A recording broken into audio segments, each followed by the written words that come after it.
Hello, hello, hello, everybody, and welcome to the live. Today we will be watching, and we will be able to see everything that's going on inside the courthouse. As soon as that feed is up, it is going to be a little bit before it's up, but there was some things I wanted to go over and show you guys before it started. I want to be able to have some conversations with you guys because there's a lot. And I feel by the end of what I bring you, you're going to understand why some of the families are not happy about this plea deal at all. There's some information I've come across, and I think Steve Goncalves and Xana's family may know about this already. I'm not sure if the other families do, but we're going to get to it. But this is disturbing. Okay, so even over a year ago, you guys, I said at this point when Ann Taylor was doing all these filings and everything else, going back into the 1800s law and our founding fathers and all this stuff, I said at that point in time, all she is doing right now is trying to save his life. She knows he's cooked. I told you guys, 3 lives ago, a couple months ago, that I'm telling you, there's a plea that's coming. They are going to go to the prosecution and ask for a plea, and that's exactly what happened. So I'm going to give you my honest opinion from 30 years of working in the criminal justice system here in Canada. I know our laws are a little bit different, but there's so much that is the same, and I'm going to go over it with you. So let me give some shout outs. Fruit Fly, hello and good morning, good afternoon, good evening, depending on where you are watching from. Butterfly Dana, hello, hello. Kate Bell, Charlotte, Shannon's Copper, K Mitch, Carol, Des. Des is always gone somewhere. She's always driving or gone somewhere, but she's here listening. That's a good thing. Fruit Fly, Jean P, Alicia, Susan. Yes, Carol, this is live. It is live. Shamna, Susan Oswald, Jill, Petunia. Hello, everybody, and good morning, good afternoon, good evening. GP, hello. Yes. So, you see it up on the screen. This is what we're dealing with, right? These 4 innocent kids are gone. There's no second chances. There's no give it some time, they'll call us. There's none of that. They're never going to get married. They're never going to have kids. They're never going to see their friends. They're never going to see their family. They're never going to be on the other end of a phone call. They're never going to be at family gatherings. I'm getting shivers from top to bottom. They are never. That's what I'm going to say. They are never. Okay? Yet this devil on the left with this plea deal can still call his family. He can call on Thanksgivings and Christmases and birthdays. He can have visits. He gets up every morning and he eats, no matter how disgusting it is, he gets to eat. 3 free meals a day, free housing. He gets to go out, maybe even if it's once every couple of days, and smell the fresh air. He gets to still live. And then look at the 4 to the right. That can never. They can never have a fight with their best friend. It's not all a bed of roses. We all know that life is not always a bed of roses. They can't have a disagreement. They can't fail a course. They can't get fired or quit a job. Never. But this guy still can, and it's not right. Colorado has the death penalty. For what? What's happening right now in this case is showing us that the death penalty is a bargaining chip. Nothing more. I can't see how the likes of Chad Daybell gets the death penalty and this guy doesn't. No rhyme, no reason. He didn't know them. They didn't steal his car. They didn't trash his apartment. They didn't drain his bank account. They didn't smack him in his face. They didn't do anything to deserve what he did to them. Apparently, allegedly, he didn't even know them. Compared to Chad Daybell, he knew Tylee, JJ, and his wife, Charles. He knew them. He had an axe to grind with them. This guy had no axe.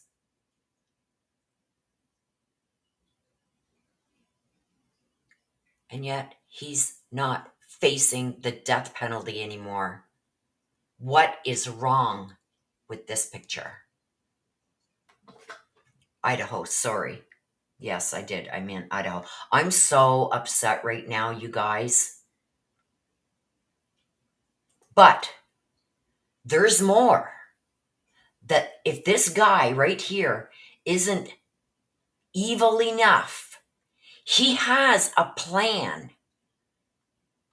Don't forget, you guys, he was a PhD student in criminology. Look at everything that he has tried. Look at the trauma he has put these families through, not only with taking the lives of their loved one, their son, their daughter, their aunt, their uncle, their cousin, their friend, their sister, their brother. No. He tormented them for 2.5 years. Somehow trying to say that somebody else did this to them over a DRUG deal gone bad. I didn't do this. Somebody else did it. Shifting the blame back onto them. Right? But the thing that Bryan Kohberger, thank you, Summer, you said it right there. He ain't stupid. He has a plan, and I'm going to show you what that plan is. Do you remember all those? Remember when I said, I see what Ann Taylor's doing with all these motions about his constitutional rights? Do you remember every time that she stood in front of the judge and looked like a fool, citing 1800s law, and then being scolded for taking on another death penalty case when she couldn't even handle the one that she's got? Right? This is a plan. This is a master plan. And I'm going to show you it. I'm going to show you it. Because these families are thinking that this is the end. This is the be all done all. It's not.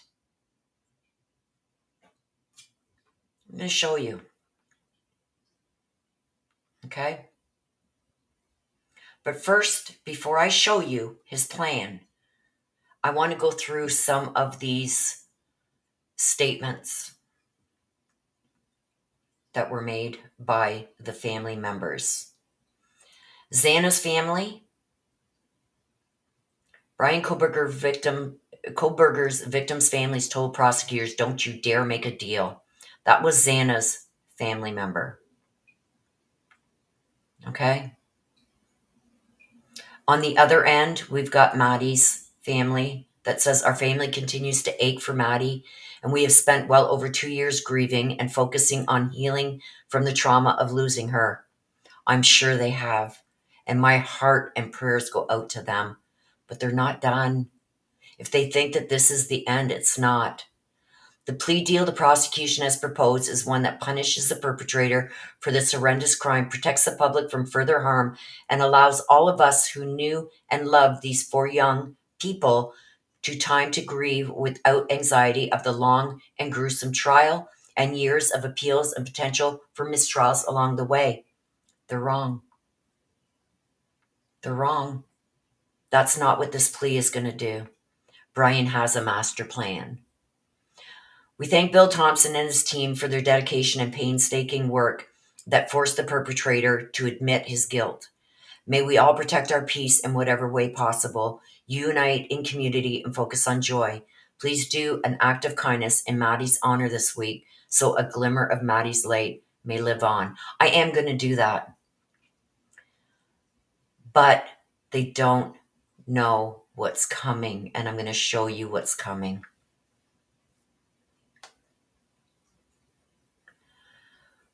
Okay, this is Kaylee's sister,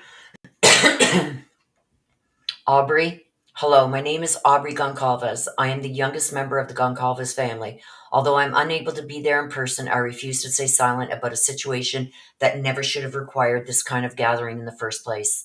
What the families of Ethan, Kaylee, Maddie, and Xana have endured over the last 2.5 years is beyond comprehension. From the constant delays to the relocation of proceedings, making it harder for loved ones to attend, the justice system has placed heavy burdens on those already carrying unimaginable grief. Through it all, we have tried to hold on to hope. We believed in the process. We had faith in the system, but at this point, it is impossible to acknowledge the truth. The system has failed these 4 innocent victims and their families. These are not just names or headlines. Ethan Chapin, Kaylee Goncalves, Madison Mogan, and Xana Coronado were beautiful human beings who touched countless lives. They are not just the Idaho 4. They were sons, daughters, siblings, and friends, real people with real dreams. They deserve to be remembered for who they were in life, not only for the tragedy of their deaths. But before we can truly that can truly happen, they deserve justice and nothing less. The introduction of this plea deal was just weeks before the scheduled trial is both shocking and cruel. Had this proposal came a year and a half ago, the families could have had time to process, discuss, and potentially come to terms with the idea of a life sentence, however difficult that may be. We could have had time to understand it, to prepare for it emotionally, and perhaps even find some degree of peace. But now, with mere weeks left, we are being asked to absorb and respond to a life-altering decisions with no room to breathe. Bryan Kohberger facing a life in prison means he would still get to speak, form relationships, and engage with the world. Meanwhile, our loved ones have been silenced forever. That reality stings more deeply when it feels like the system is protecting his future more than honoring the victims of his past. of the victim's past. The justice system was created to serve and protect, not to re-traumatize grieving families. And yet, time and time again, we find ourselves blindsided, unheard, and unsupported. We're going to hear a lot more from Steve Goncalves as what they went through, and apparently we're going to be shocked. We're asking for dignity for our loved ones. We're asking, pleading for a justice system that truly lives up to its name. And then the last one that the family has put out is this one here from their Facebook page. We've had so many people reach out to offer support, love, encouragement, and console us, offering their own experiences through navigating the justice system. We have also had so many people asking how they can help. They're going to need it, you guys, because what is coming, what Bryan Kohberger has planned, is going to make us puke. We stand strong that it's not over until a plea is accepted. The judge has to accept this plea for it to be valid. I am praying to God that this judge does not accept this plea deal, okay? We will not stop fighting for the life that was stolen unjustly. If you feel called or moved to try and make a difference, please contact the Ada County Courthouse to express your thoughts or feelings. While we are cognizant that some may have wanted the plea, the prosecution related to us it was not a majority vote that was a deciding factor in the offering of this plea. At a bare minimum, and this is what they're asking, at a bare minimum, please require a full confession, full accountability, location of the red drum weapon, confirmation the defendant acted alone, and the true facts of what happened that night. We deserve to know the beginning of the end was. I do understand these answers may not have been given through a trial, but that should be the minimum price to pay for his own life. It is not over until it's over. We still have time to fight for a chance to heal. If you feel cared or led, please contact those responsible for the decisions being made. Please learn from some of our own mistakes and lead with kindness and respect. Try to separate something that is so intertwined with emotions and be logical. We can make a difference today, forever, but only if we act united and remain calm, collected, kind, and respectful. The number available online for the Honorable Stephen Hippler is 208-287-7551. That is right here. At a bare minimum, please require a full confession, full accountability, location of the red drum weapon, confirmation the defendant acted alone, and the true facts of what happened that night. They deserve that. They may get it. They still may get it. I'm hearing through good sources that he's not going to offer a damn thing. Nothing. Yes, please smash that like button. He's not offering a damn thing, and there's a reason, you guys. We're going to get to it. I'm going to show you. I'm going to show you. And I can guarantee you, mark my words, like I said 4 or 5 months ago, mark my words, he's going to beg for a plea. Mark my words, and look what happened. Mark my words right here, right now. Something horrible is coming. I'm going to share it with you. Just patience.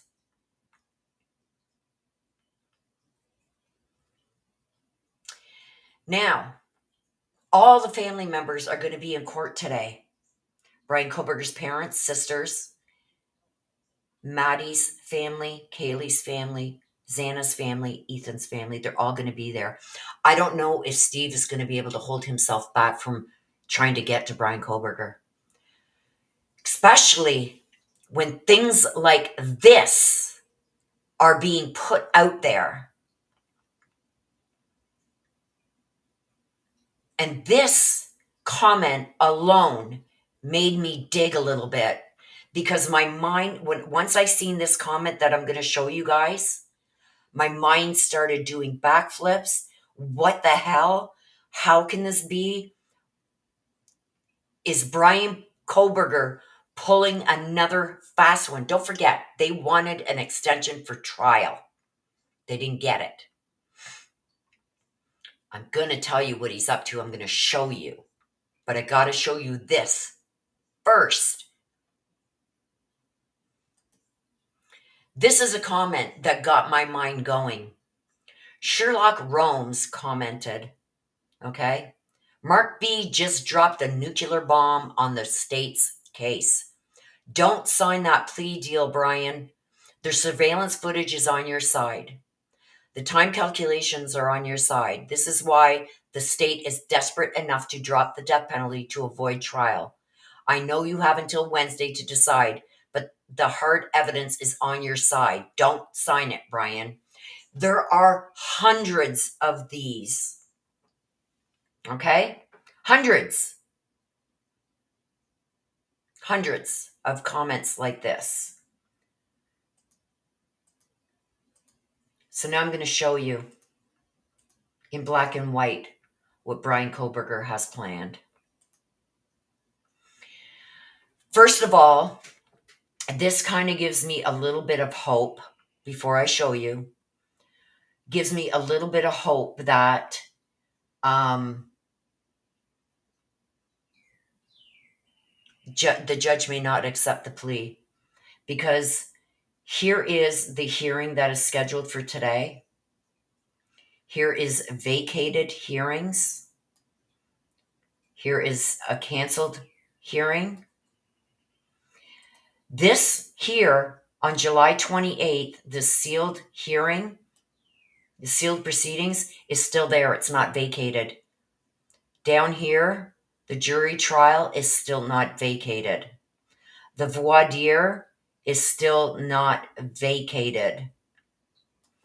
Okay? It gives me just a little hope, because I'm sure the judge knows what I'm about to show you. Okay? So after seeing all these comments and my head just flipping out, habeas corpus. Habeas corpus. Let's read it. I put, because I know what it means in Canada, and I know what this can be used for in Canada. So I put, in the USA, can someone still appeal after taking a plea deal and waiving appeals? Okay. Generally, no. I was happy when I seen that, but then it gets worse, you guys. In the US, a defendant who accepts a plea deal and waives their right to appeal cannot typically appeal the conviction or sentence. However, there are limited exceptions, such as when the defendant can demonstrate ineffective assistance of counsel. What did Ann Taylor bring up at the last hearing that we watched? Your Honor, if you don't extend the trial date, this is going to be ineffective assistance of counsel because I can't be ready. Okay? So, even if he accepts this plea deal and waives his appeals, there are limited exceptions where he can squash that. And one of them is ineffective assistance of counsel. Okay? When a defendant enters a plea bargain, they often sign a waiver agreeing to give up the right to appeal the conviction and sentence. Limited exceptions. Despite the waiver, there are a few scenarios where an appeal might still be possible. Ineffective assistance of counsel. If the defendant's attorney provided substandard legal representation that prejudiced the outcome of the case, an appeal might be considered. He can appeal for ineffective assistance of counsel, and Ann Taylor made sure at that last hearing she brought it up. Your Honor, if you don't continue the trial and give us more time, I am going to claim that I am ineffective assistance of counsel. And there it is. He can appeal. So, do the families know this? I guarantee you the prosecution does, even where he's waived his rights to appeal. If he decides in a couple months, you know what? I had ineffective counsel, ineffective assistance. She even brought it up at the past 2 hearings. He knows this, you guys. He is cunning. He is evil. And that's why he is going to have that smirk on his face today. That is why he is not going to give up anything, because he's going to use it all at his appeal. The right to remain silent is going to stay in effect for him for this reason on the screen. Because if he planned on not doing a thing, he would have nothing to lose by saying where the murder weapon is. I said the word, oh my gosh. He would give up some information to maybe get some kind of sympathy. He's not giving up anything. Why? Because this is what he's planning on doing. And Ann Taylor made sure that she told the judge in the last 2 proceedings, okay? Your Honor, if you push this forward, it is ineffective assistance of counsel. She wanted that on record so Bryan Kohberger could use it. She stated firmly with that little side grin. Remember I said, why is that other lawyer, that other female lawyer, I forget what her name is, I really don't care. Why is she sitting there smirking as Ann Taylor is saying this stuff? Your Honor, the terabytes and terabytes of stuff, we can't get through it. We can't get through it. And I can't defend him properly if I don't have more time to go through it. It's ineffective assistance of counsel, Your Honor. Over and over and over and over and over, she put it into the record.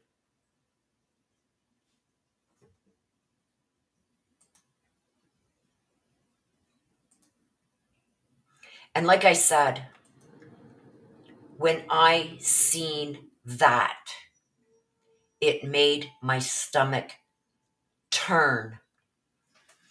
And I think I mentioned you guys, like, what is she saying? Ineffective assistance of counsel. She contributed. Remember I said you can't contribute to something and then claim foul? You took on a second death penalty case while you were doing this one. If you couldn't get through the disclosure in this one, what are you doing taking on a second one? She was setting up ineffective assistance of counsel for Bryan Kohberger. And he's going to get it by things that Ann Taylor did, by not asking for more help. There's a reason she did it. By, oh my gosh, my mind is just all over the place. By admitting she hasn't gone through all the disclosure. By saying that it's going to be ineffective assistance of counsel if they don't move the trial further out.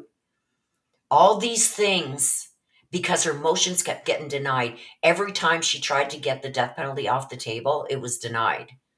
This was the last hope to get the death penalty off the table, because she knew he was going to trial and she knew he was cooked. Okay? I believe that this has been the ultimate plan for a while, for at least the last 8 months. I've gone back through some of the hearings where I started watching now for her putting things into the record that were like, huh? Why are you bringing that up in the middle of this hearing? She wanted it in the record. You know how Judge Hippler said, okay, I'm tired of hearing about all these terabytes. You've had this for 2.5 years. A lot of the terabytes you're talking about, you've been told, are not relevant. Not that they're not relevant to the case, but they're not inculpable or exculpatory. There's nothing. Get some help. to go through it all. And she wouldn't. There was a reason. So this has been in the plan for a while. She knew he was cooked. She knew.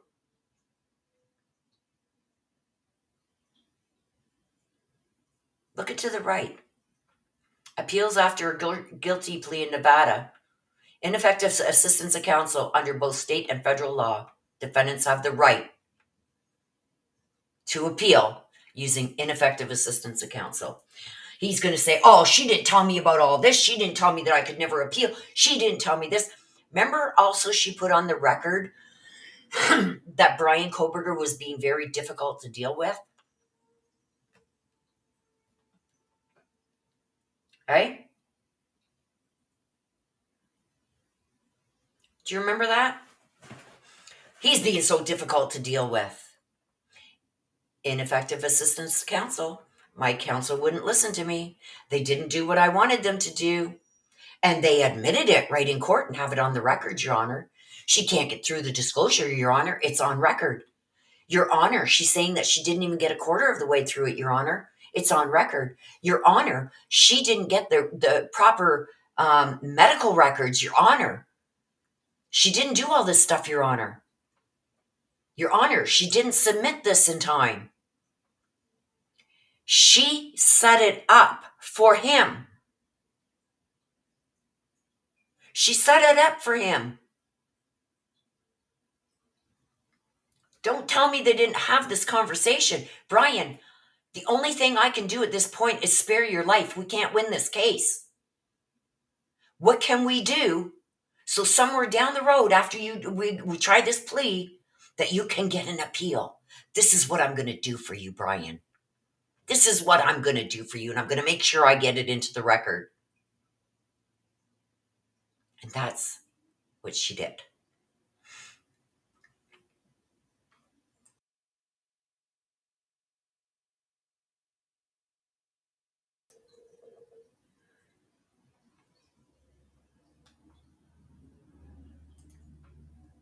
Carol, I wish I was wrong.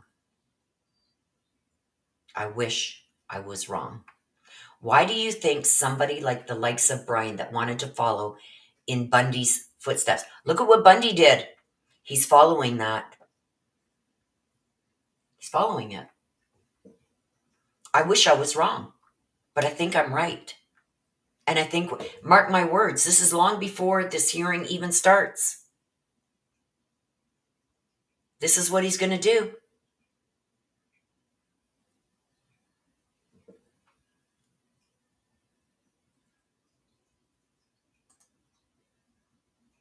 Susan said, oh my God, I knew that bastard had something up her sleeve.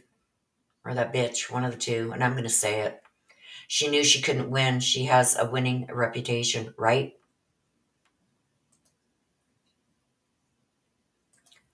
I pray. Judge Hitler's got to know this. Judge Hitler has been catching on to her tactics.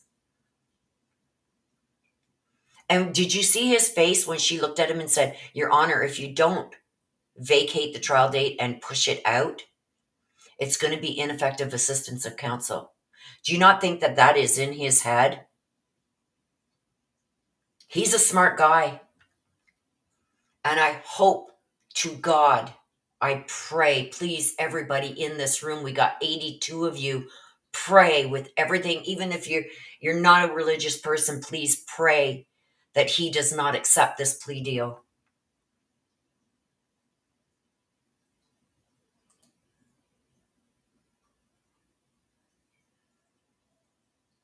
Mark my words. Every time I've come to you guys and said, this is what I think he's doing. And it's scary trying to get into the mind of somebody like him. But you got to, like I said, 30 years working in criminal justice, working for the highest paid criminal lawyers in the Toronto, Hamilton, Ontario, Canada area. I learned a lot. And you got to start reading between the lines, right?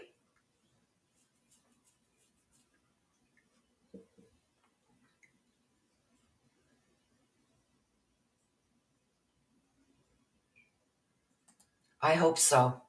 And I hope he does not accept this plea.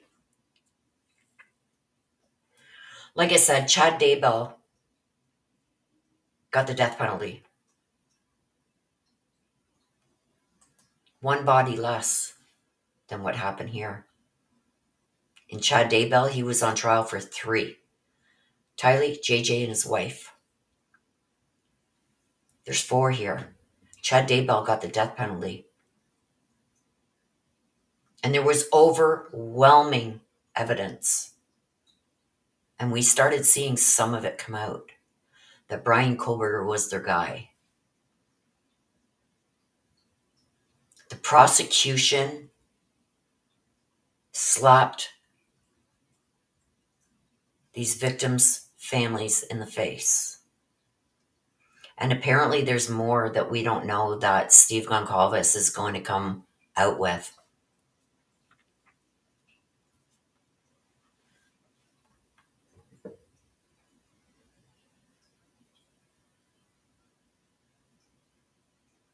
There's also, I forget where I read it, but as you can see, you guys, by what I've searched here,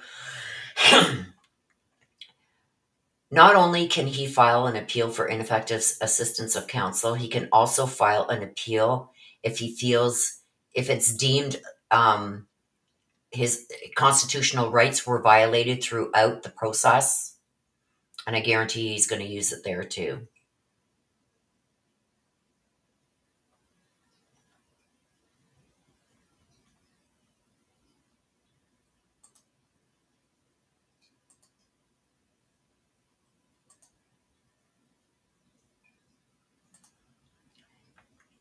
No, Shamma, this is law. A judge can't take a legal right away from somebody. Unless it's changed in the Supreme Court or something, but it's not. A judge cannot say, you can't appeal for ineffective assistance of counsel, because she has claimed that going through with this trial, and it's already on record, that if he forces them to go through with the trial in August, that it would be ineffective assistance of counsel. This is a legal law right.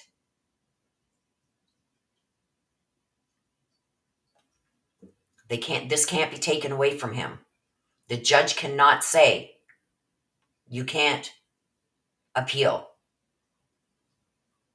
If he has a legal right to do so, and by this, he does, even if he waives his right to appeal, for these reasons, limited exceptions, even though he's waived his right.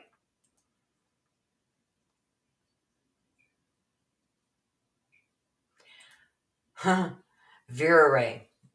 Somebody got the totals. She's in excess right now for representing Bryan Kohberger. $1 million she's gotten. In excess of $1 million for representing Bryan Kohberger. GMP says, yes, Willow, I've been praying there's still a chance Judge Hitler denies this plea and the trial moves forward. Me too. Me too. Me too.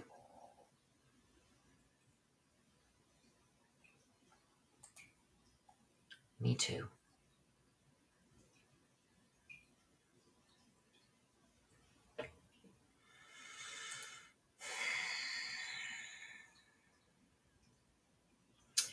A guilty plea, here's another one, elaboration, general rule. A guilty plea typically acts as a waiver of most appeal rights, including those that might be raised in a federal. Okay, ineffective assistance to counsel. If a defendant can demonstrate that their attorney's performance during the plea process was deficient and prejudiced the outcome, meaning it's likely to have changed the outcome of the plea or trial, they may be able to challenge the plea through habeas corpus. Errors in the plea, like if the judge failed to properly advise the defendant of their rights.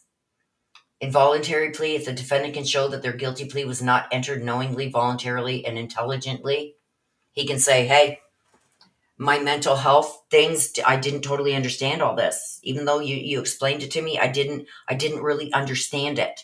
Even though I said I understood it, I don't understand it. And he's going to use these mental health issues to say that.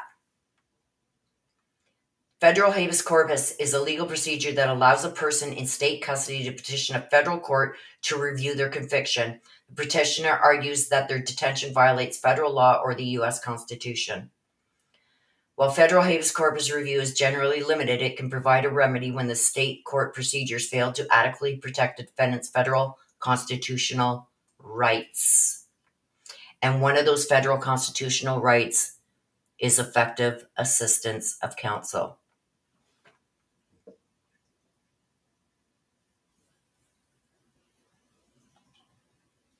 So, I mean, like I said, she's going to use this. That is why I kept asking myself during these last few hearings, why does she keep bringing up this ineffective assistance of counsel?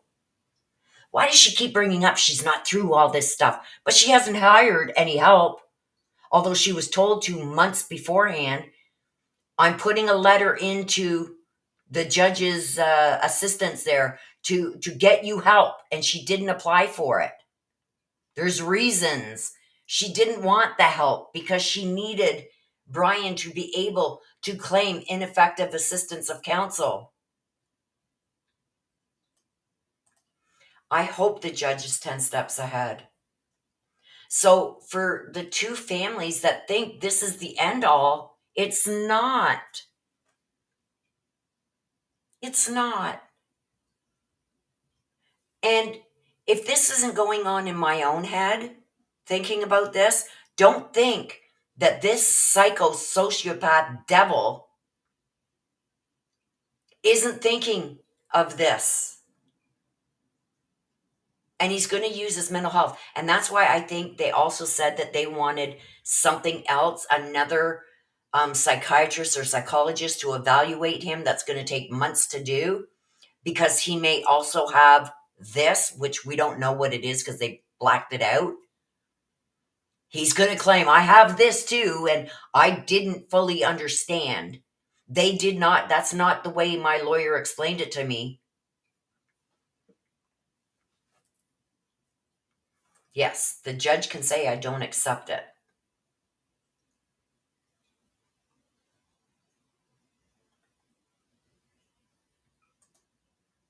Thank you, Sybil. Thank you so much.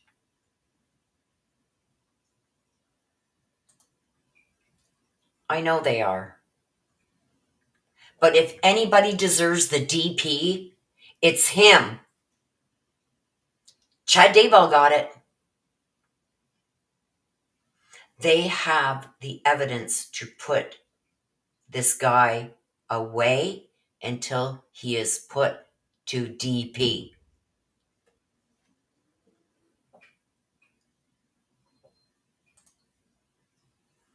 And it's funny, yesterday I was debating whether I wanted to put my thumbnail up for this or not. And I wasn't going to. I was going to wait till today. But I put it up yesterday morning at around 10:30 in the morning. And I said to you guys in the live chat yesterday, let's watch now and see how many people steal my title, A Deal with the Devil. And yeah, between 5:30 last night and 9 o'clock, I counted 5 of them that put it up between 5 and 9 p.m. There were 5 of them that used my title, A Deal with the Devil. Pisses me right off. Like, get creative on your own. And 2 of them are Ashley Banfield and Nancy Grace. It's like, are you kidding me? And Nancy Grace's headline said, the deal with the devil. And then the first words out of her mouth during her live was, a deal with the devil. My exact wording on my thumbnail. It pisses me off. Anyway, why does Bill Thompson want to make a deal with the devil and never sit down with the family members of the victims and ask how they feel? It pisses me off because Steve did say that they kind of threw it out there at their Friday meeting, and 2 of the families said absolutely not. And they never heard nothing about it again. Not, okay, like, we're really thinking about this, until they got an email on Sunday night saying, it's a done deal. Accept it. And you've got a couple days to get out here. What if they don't have the money to get out there? They're going to find it somewhere, I guarantee you, because they're all going to be there. But you're giving them 2 days notice to get their asses out to Ada County from wherever they are, fork over airfare, accommodations, and everything, and get their thought processes together at the same time over this and try and fight this? It's a sick joke. Shame on Bill Thompson.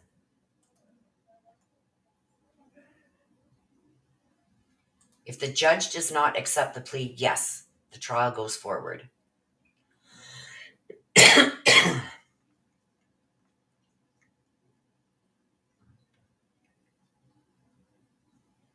It's very rarely done. It's very rarely it happens. But Boo Bear, excuse me. Let's all pray, please. Let's all pray the power of prayer. Even if you're not religious, please put your hands together and just say a prayer for these 4. Let's bring it up. I will bring it up. For these 4 beautiful souls. These 4 beautiful souls.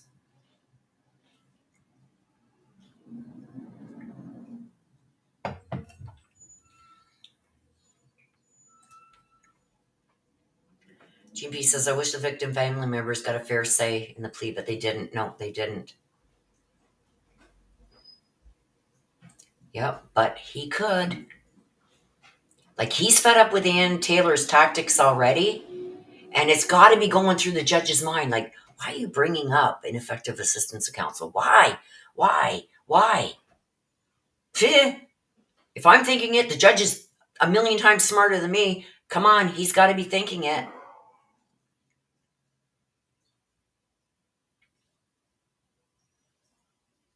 Just because a plea deal isn't accepted doesn't mean that the judge, that he's not going to get a fair trial. No, the trial would go ahead. Right? Over $1 million so far on this case alone.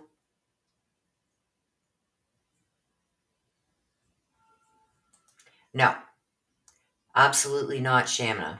It has nothing to do with them representing themselves. It says it right in the document that their lawyer did not represent them and their constitutional rights. It's starting in half an hour, you guys. Right? Staying classy. Thank you so much for your comment. He has no right to silently go in and take the lives of these 4 beautiful people, then silently slither underneath the door to live the rest of his life. Please pray for real justice. Yes, I agree. Lori got off of hers for totally different reasons. Totally different reasons. Her rights were violated since the beginning.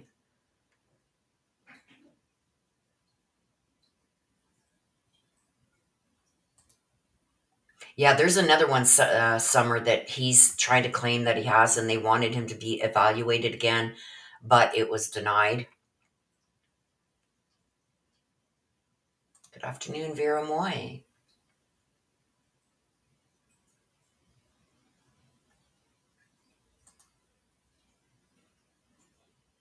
They can't claim ineffective assistance of counsel if they represent themselves, but he was represented by lawyers. So, Shama says, I've been a paralegal for over 20 years. Yeah, I worked in criminal law for 30 years plus, a couple more. But again, in the case I saw was when the defendant was their own counsel. Yeah, you can't represent yourself and then claim ineffective assistance of counsel. But he had lawyers, so believe me, he can claim it. I wouldn't steer you wrong.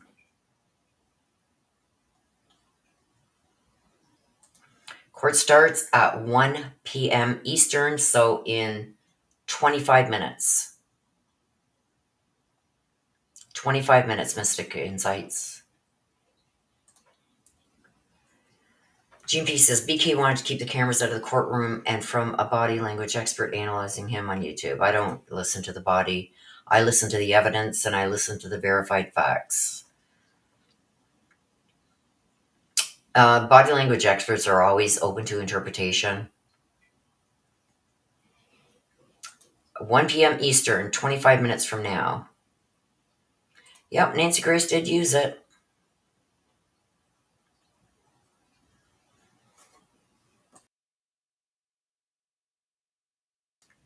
Thanks. Yeah, I'll put it up. Yeah. I was about to do that, so.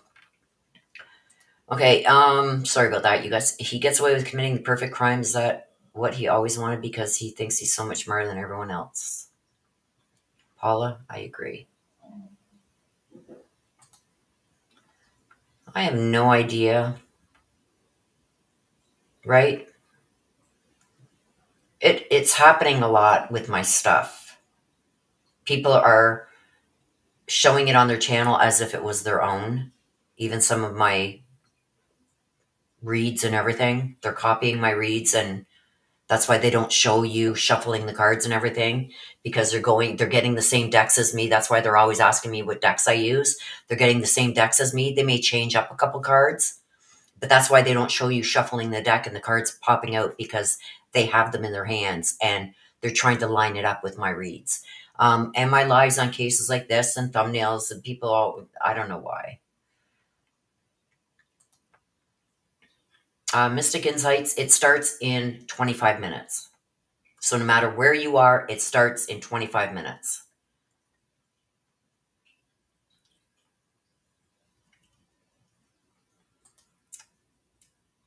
Super sticker, Joanna, thank you for starting this super sticker train. I so much appreciate the donations and the super chats and super stickers.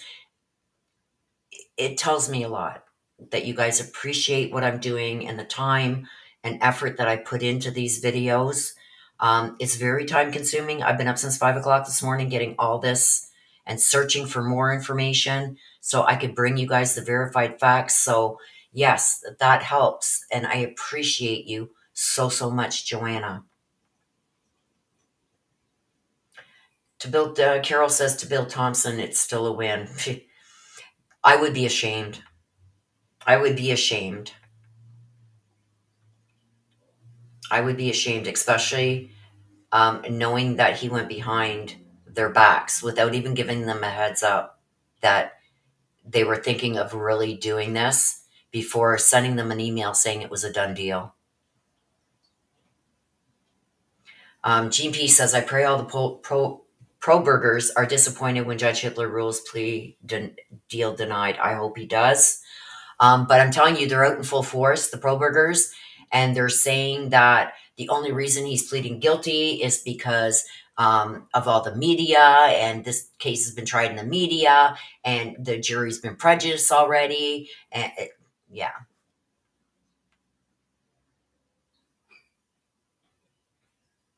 Boo Bear says, I hate how his rights are made to be more important than the victim's right.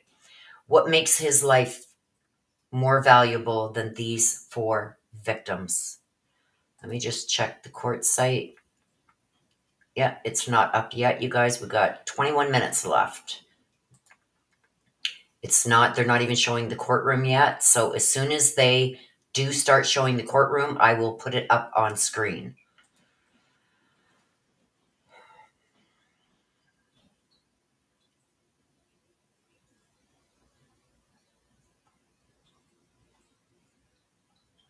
Bill Thompson reminds me of the prosecutor in CW. I'm assuming that's Chris Watch case, who let him take the deal instead of facing the death penalty.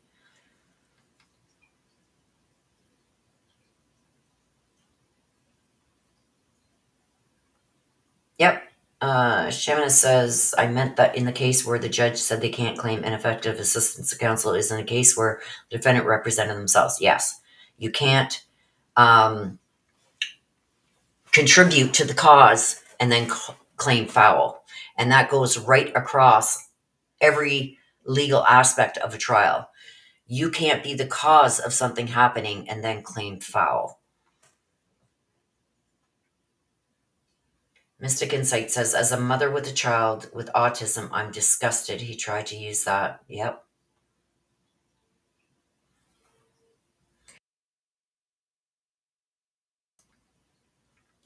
Thank you again, Joanna. I appreciate you so much. Summer Dawn says, well, you were right, Willow. This has me pissed off. Yes. Thank you, Jean. I'm retarded now. That's what I call myself. I'm not calling anybody else that but myself. And I say that because I am now retired, but 31 and a half years I spent, so just over 30 years, working in the criminal justice field here in Canada. And I am learning, doing a lot of these criminal trials in the US, that a lot of our laws and things are the same, but there are differences. So that's why I got up early this morning, 5 a.m., and started rummaging through everything else to see if there was something I missed. Was I wrong on this? Can this be? Believe me, you guys, I verify everything before I say, yep, this is what he can do. Flyer B, such a sad day. Prayers to Maddie, Kylie, Xana, and Ethan and their respective families. I also pray for Bryan Kohberger's family, as this can't be easy for them, even though they will be able to visit, right?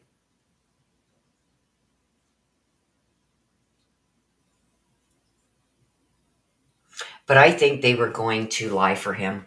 If you want my honest opinion, I think they were going to lie for him. If they were called, if this went to trial, if it goes to trial, I believe that they were going to lie for him to save his life. So, not much sympathy there. Even his father had questions about whether he did it when they found out that it was a white Hyundai and a guy with bushy eyebrows. Come on. Your son's wearing gloves and disposing of his garbage in somebody else's bins. Come on. He purchased the weapon. He purchased a mask. But I think they would have lied to him for him to spare his life. Stacy says, I know it probably won't happen, but I wish the judge would decline the plea. I do too. We got to keep the faith.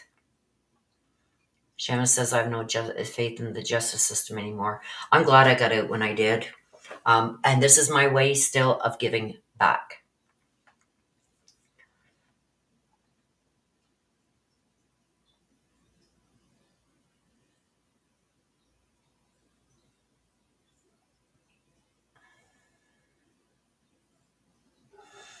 Yeah. Like, you can't put a dollar value on 4 people's lives. You can't put a dollar value on 1 person's life. Do your damn job and give this guy what he should be getting. Then they're saying, like, to the family, and I get it. They just want this to be done and they want to start healing. I get it. I get it. But that's not what's going to happen. That's not what's going to happen. Me either, fruit fly. Right? I agree. What was the hurry to have this plea bargain on record so quickly? It's so unfair. It is. But what I still have hope in, you guys, is this. Do I still have it up? Hang on. Is this. These are not vacated or canceled yet. See how some of these say canceled? Vacated? Let me make this bigger. You see this? Hearing? This was done before we even knew about a plea.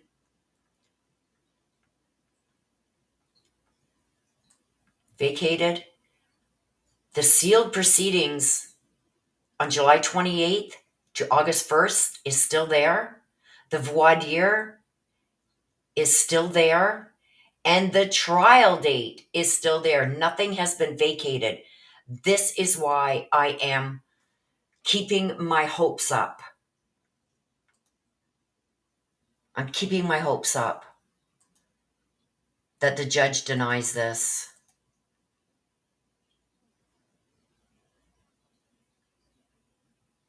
Soybean says in a comment, oh, Soybean 1989, You're the most accurate, and all of these fakes copy you. Go figure. That was a comment that was put on my post when I said something about people using my a deal with the devil.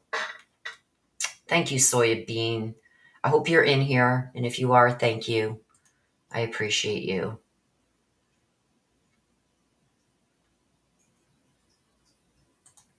I wonder too.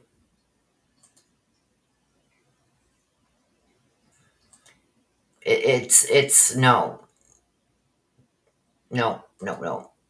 I'm disgusted too, but you can't put um, a dollar figure on victims that have been their lives have been taken. Yeah, he never should have been able to plead this close to trial. Gene P. Super chat, $2 US. I appreciate your coverage today. Thank you, Gene, so much. It is so much appreciated.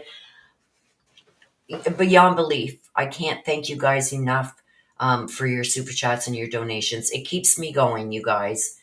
It does. It really does keep me going. So thank you so much, Gene P. There is Marie Burks. Hello, beautiful Willow. Here to support you and will be listening in. Much love, sis. Love right back to you, sister from a different mister. Summer Dawn says, it's almost like he can't get into LE or the Bureau the regular way, so he's going to do it this so he can be special consultant. Just my opinion. I guarantee you that he's going to be, like, any monies that he makes inside of jail, like, he's not going to have any money in his commissary because it's all going to be taken. I think that will be asked for if this plea is accepted. So he's going to have to make money another way, or if he wants like a chocolate bar or something else other than the junk jail food, he's going to have to give legal advice and stuff like that to people in exchange for a soup or a candy bar. That's what's going to end up happening. You watch. He's not stupid, you guys. Right? So even if the judge says you are not allowed any money that goes into your commissary, any money that you make, maybe washing dishes or ironing clothes or whatever you do inside of the jail to try and make some money for commissary, it's all taken from you and it's given to the victims. He'll get around that another way by giving legal advice, and then they hand him 2 chocolate bars. You know what I mean? It's sad. There's ways of doing it through kites and everything else, so don't think it can't be done. Bryan Kohberger's mother was allegedly against Ted Bundy getting the death penalty. Yes. Sierra says, I love you covering these cases. Will have been with you since Suzanne disappeared. Thank you for being here for so long, Sierra. I appreciate you. Love you. Keep the faith, everyone. Judge Hibbler is a thorough judge. I really like him. I pray for New Deal. Me too. Shanann's family didn't want the death penalty, so that's why Chris Watts didn't get it, maybe? I don't know. Deborah Van Winkle says, God willing, and many prayers that this judge will do the right and deny this. Yes. Gene P says, Summer Dawn, I agree. BK wanted to be infamous like Ted Bundy and Dennis Rader, aka BTK serial killers. And do you guys realize the knife that was used, the K-bar knife? What are the initials? A capital K, a capital B, Kohberger, Bryan. A capital K and a capital B. K-bar. And if you look on the sheath itself, it's a capital K, a small A-R, capital B, A-R, K-B, Bryan Kohberger. And I can't see him just seeing what he's already wanted to do with being another Ted Bundy and having that infamous name and all this crap. He's not going to let this go easy, you guys. He's not going to go down like this. This is why he is not speaking. This is why he is not going to give up the information. Because this is what he is planning on doing, is exactly what I showed you right here. Susan says, everyone hit that thumbs up. Thank you again for that super chat. Everyone hit the thumbs up. It will help Willow a lot. Yes, and it's free. It's free to do. And I know a lot of people can't afford the super chats. So subscribing and hitting that thumbs up, it helps so much also. So please, please, please do that. She says, I appreciate you. Okay, let me check and see if it's up yet. No, not up yet. Let me just... No, it's not up yet. We got another 9 minutes, you guys. 9 minutes. Jinka says, you're very welcome. Sierra says, I agree. You can't put money on victims. I'm saying I fear the state will make the decision about money as well as other families supposedly supporting the plea. They can still do a civil suit for wrongful death. Will they? What are they going to get? Right? Like, he doesn't own anything. He doesn't have anything.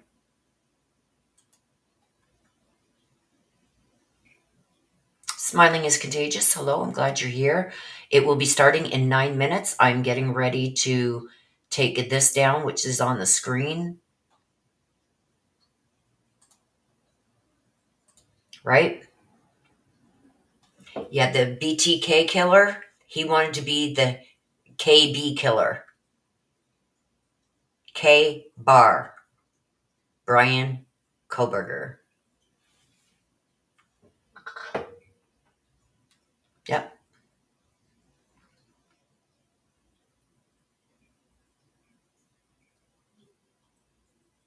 Yes, let's try and mask our words in chat. Me saying it is bad enough. But in chat, please mask your words. So I'm going to have to remove some of these, you guys, and please don't take offense. Because if there's too much of it in chat, they'll demonetize my video.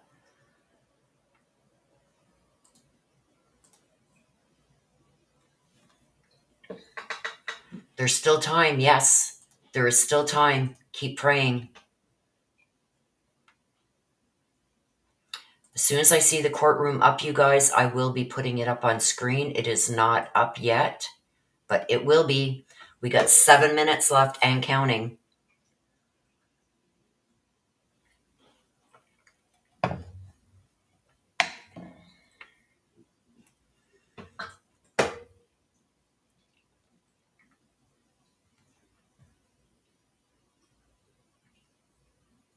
Okay, so I'm going to take this off. I'm going to take this off. And what I'm going to put up, you guys, until the court comes up. Okay, here we go. Let me get rid of this. The courtroom is up, so let me bring it up for you.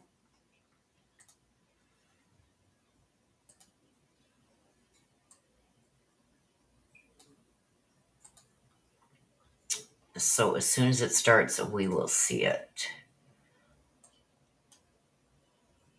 Okay, let me share it.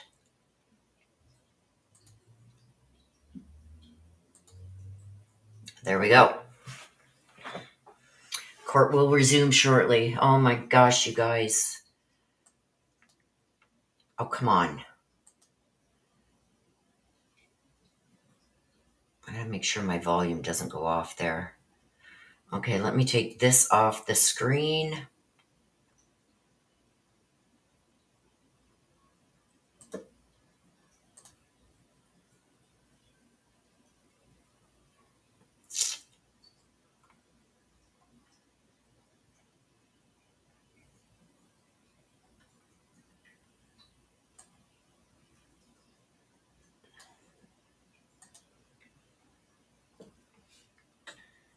Oops, that's not what I wanted up there. Ah! Okay, how do I get that off? Okay. Okay. I don't know how to get this up. I have had something. Where is it? Oh, here it is. Look at what I got. Mic check. Mic check. So while we're waiting, I'm going to show you a few things that I've learned. I'm really relearning Restream, because I used to use StreamYards, but now I have subscribed to this. Look at this. We'll be right back. And what's this one? Thank you for watching. So anyway, there's a bunch of different things I can use on this, you guys, that I am learning. I am learning. I can also put the chat overlay up, right? But I want to keep it off the screen because so you guys can see the full picture and make it as big as I can for you guys.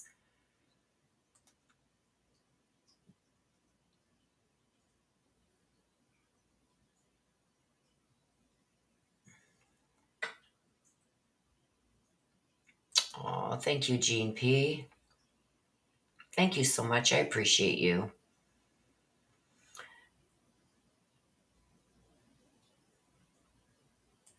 Strawberry wine. So nervous for this one. I'm praying, you guys, like keep praying that the judge denies and does not accept this deal. Give me 2 seconds before it starts, you guys. I just got to run and heat up my coffee quickly. I'll be right back.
Okay, I'm back. Good morning, Nana. Vera Moyes says, how common is it for a judge to deny an appeal? For a judge to deny an appeal, it's not common for them. I'm going to say it this way. Even though you may have to go back a bit to see what I put up on the screen, even though he is entering a guilty plea and waiving his right to appeals, there are glitches in the system and circumstances that he could still get an appeal. It's not often they are given, but there are circumstances. And when we think back to these last hearings that we seen, where Ann Taylor was driving home that fact, there's all these terabytes, I can't get through it. I haven't even got through a quarter of it. I'll be ineffective of assistance of counsel, blah, blah, blah. And she kept pounding that and pounding it and made sure it was on every court record. Every time they were in front of the judge, she made sure she pounded that home. That leads me to believe that this is what he's going to do. You'll have to go back and see it. I had it up on screen where there are circumstances where he could still file an appeal and get it. And that's what he's planning on doing. I wholeheartedly believe it, because that's why he is not going to speak. He's not going to give any information. He's not going to speak. He's not going to say where the weapon is. He's not giving you nothing because he knows what's coming. And that is him appealing.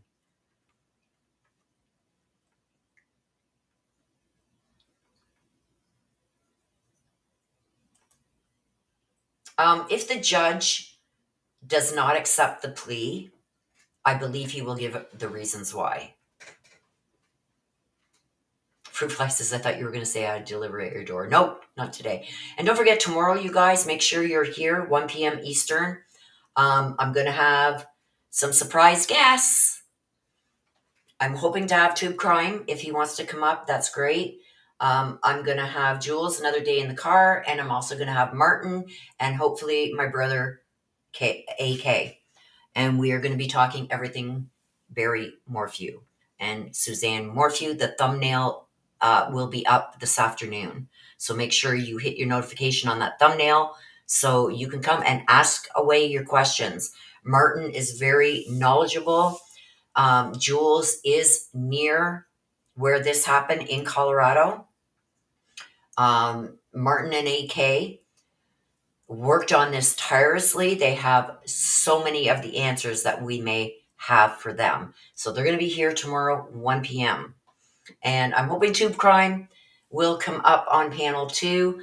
No doubt he'll be in the room, but I hope he comes up on panel because I want him to explain a little bit his thought process behind the shorts that he puts out. Because a lot of people are saying, I don't get it. I don't get it.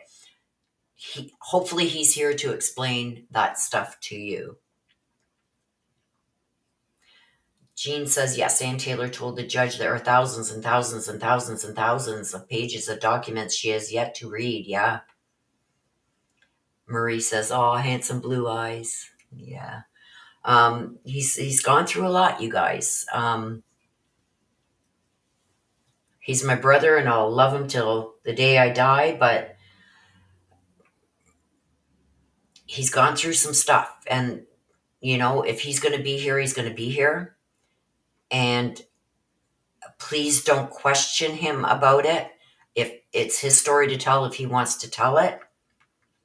But this and the deep dives that him and Martin dove into, the depths of hell, I guarantee you.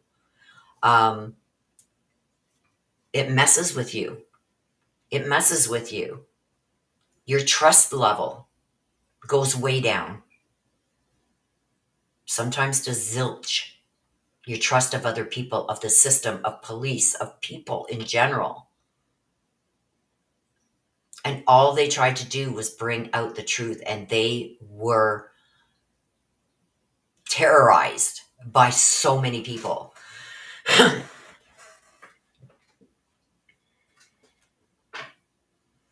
Jean P says, I love Jules, my sister. AK rocks, yes. And Martin is the bomb. And so is Tube Crime Brandon. We all played a part, you guys. That's why I say the dream team. We need the dream team, and we need every one of us. We need Jules. We need Martin. We need Brandon. And we need my brother. But I'm not going to force anybody. If they're not ready, they're not ready. So we'll see. Hey, Patty Ward. They're completely amazing and very strong fighters for Suzanne. Yeah. AK and I started with a whole different team right at the beginning. We lost a bunch of people along the way that couldn't be trusted. Well, it's up to you guys. It'll start when it starts. I got no control over that. What was I just going to say? Yeah, we started, and then we picked up some along the way. We picked up Martin. We picked up Jules, Brandon, and we can trust each other. You know what I mean? We've lost people along the way that for one reason or another just didn't fit our team anymore. Strawberry Wine says, Tube Crime Brandon is one hunk of a fella.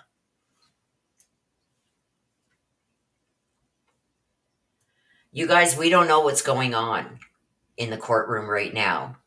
I can picture Steve trying to get at Bryan. Okay?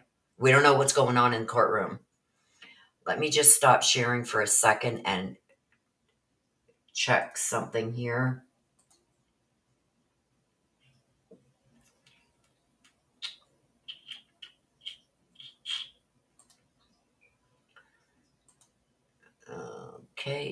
Okay, yes.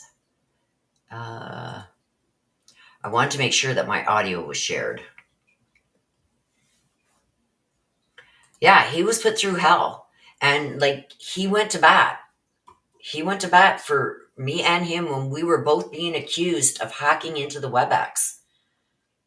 As you guys can see, I'm not computer literate. I'm not technically inclined to be able to even hack in. I still can't get into my email, by the way. My old email, can't do it.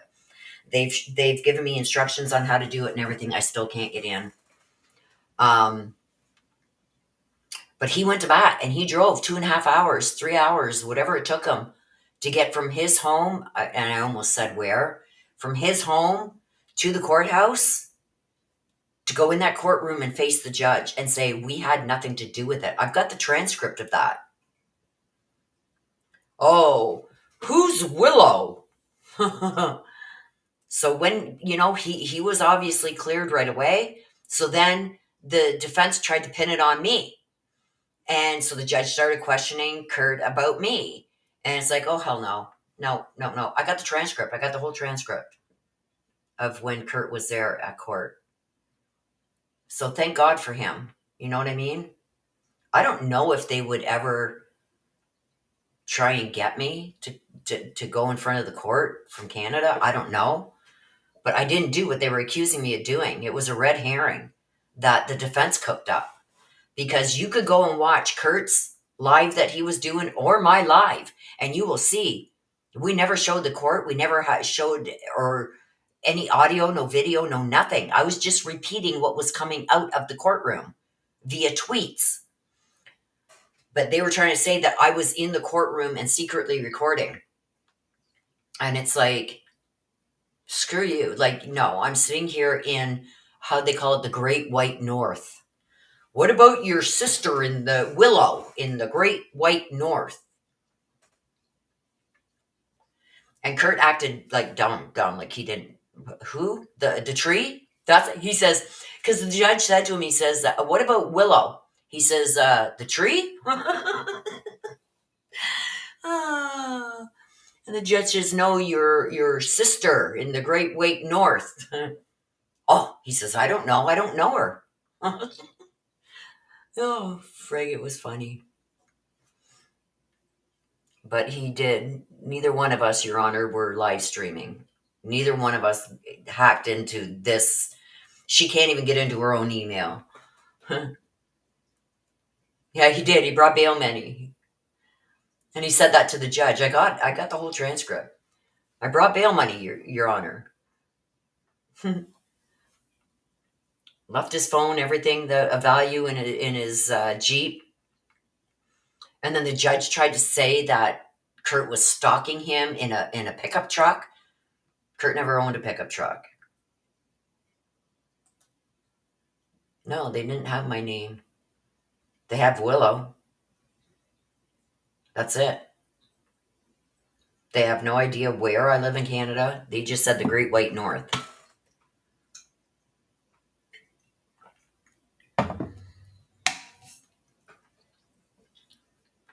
They did say Willow. They did say Willow. And Kurt says the tree? Okay, I remember that. Oh, God. The tree? Come on, court. Yeah, the whole hacking of the WebEx, it didn't happen. It didn't happen. That was the defense. That was Iris Eaton that said that.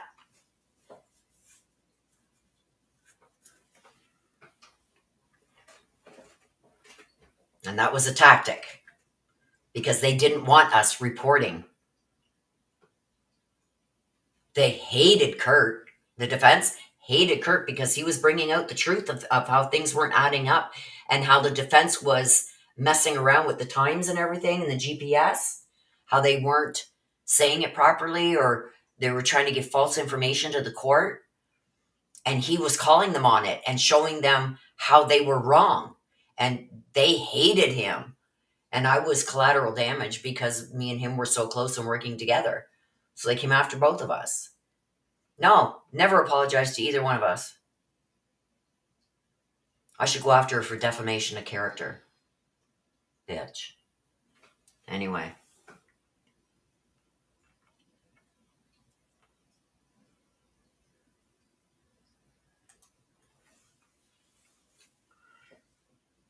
Yep, and people were plastering my my channel and everything.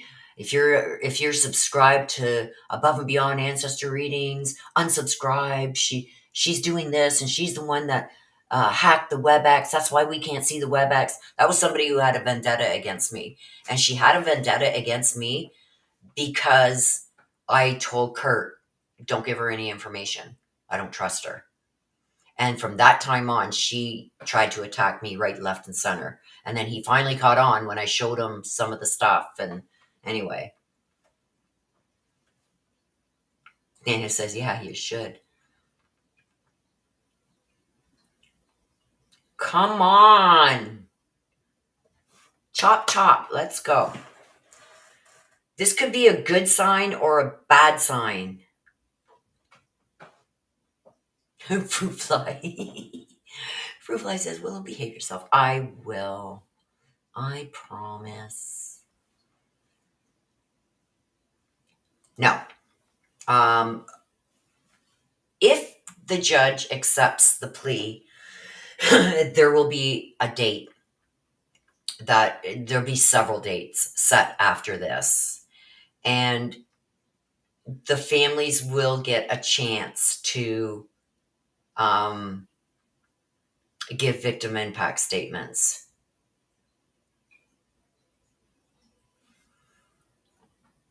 Nope, he never gave me up. And he had my home phone number, everything. He never gave me up.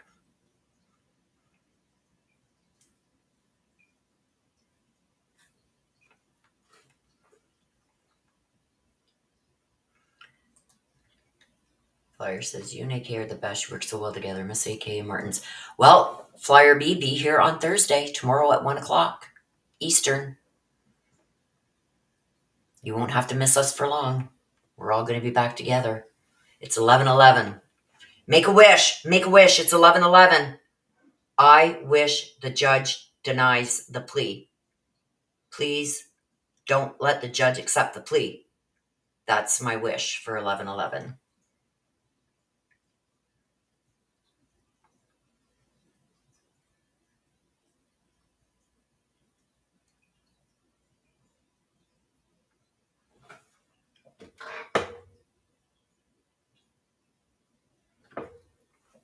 Okay, let's not put things in chat that I cannot verify. Vera, let me go and check and see if I can find out what the delay is by. Hang on.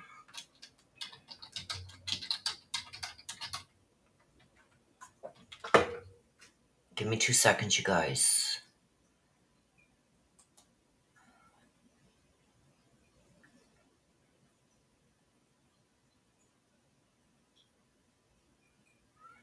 Okay, well, just a couple minutes ago, I've got that Bryan is outside the courtroom waiting to go in. They have the reporters lined up against the wall to make room for the victims' families as they walk by to enter. Everyone is silent. I'm so sad for them.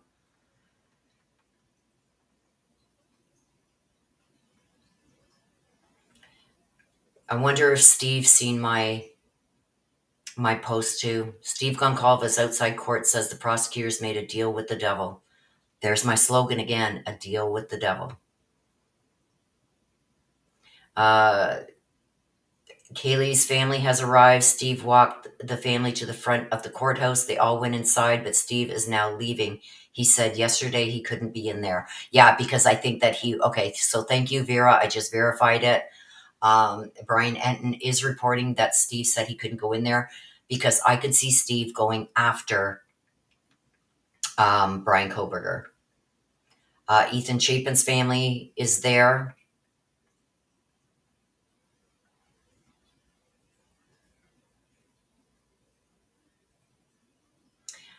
For those of you who are watching the Diddy case, he's been acquitted on the S trafficking and racketeering, convicted of the prostitute. It will come to order. Venerable Stephen Hitler, presiding judge. Here we go.